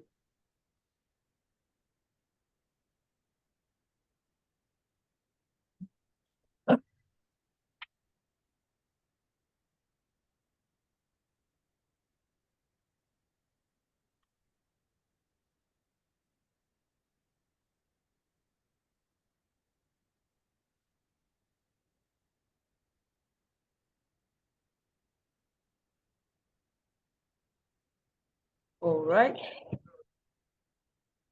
Thank you, everyone. Thank you. All right. Thank you all for joining once again, and have a great afternoon.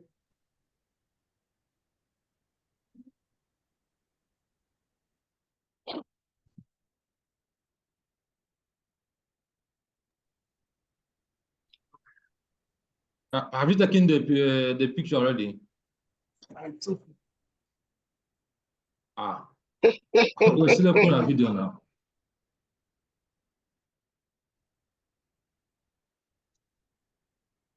Sir, you can still leave your picture on. We are still taking. Thank you. Please, are we going to get the slides of today's presentation? We need the slide of today's presentation, please. It will help us. Yes, we need to go over them again. No problem. We have assured you that you get the slide. So, thank you. All right.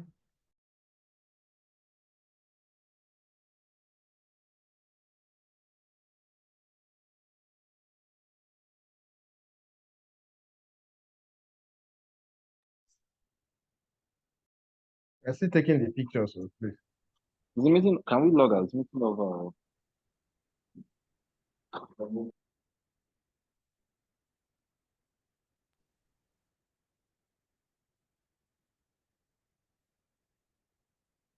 No, we're done. You can log out. Thank you.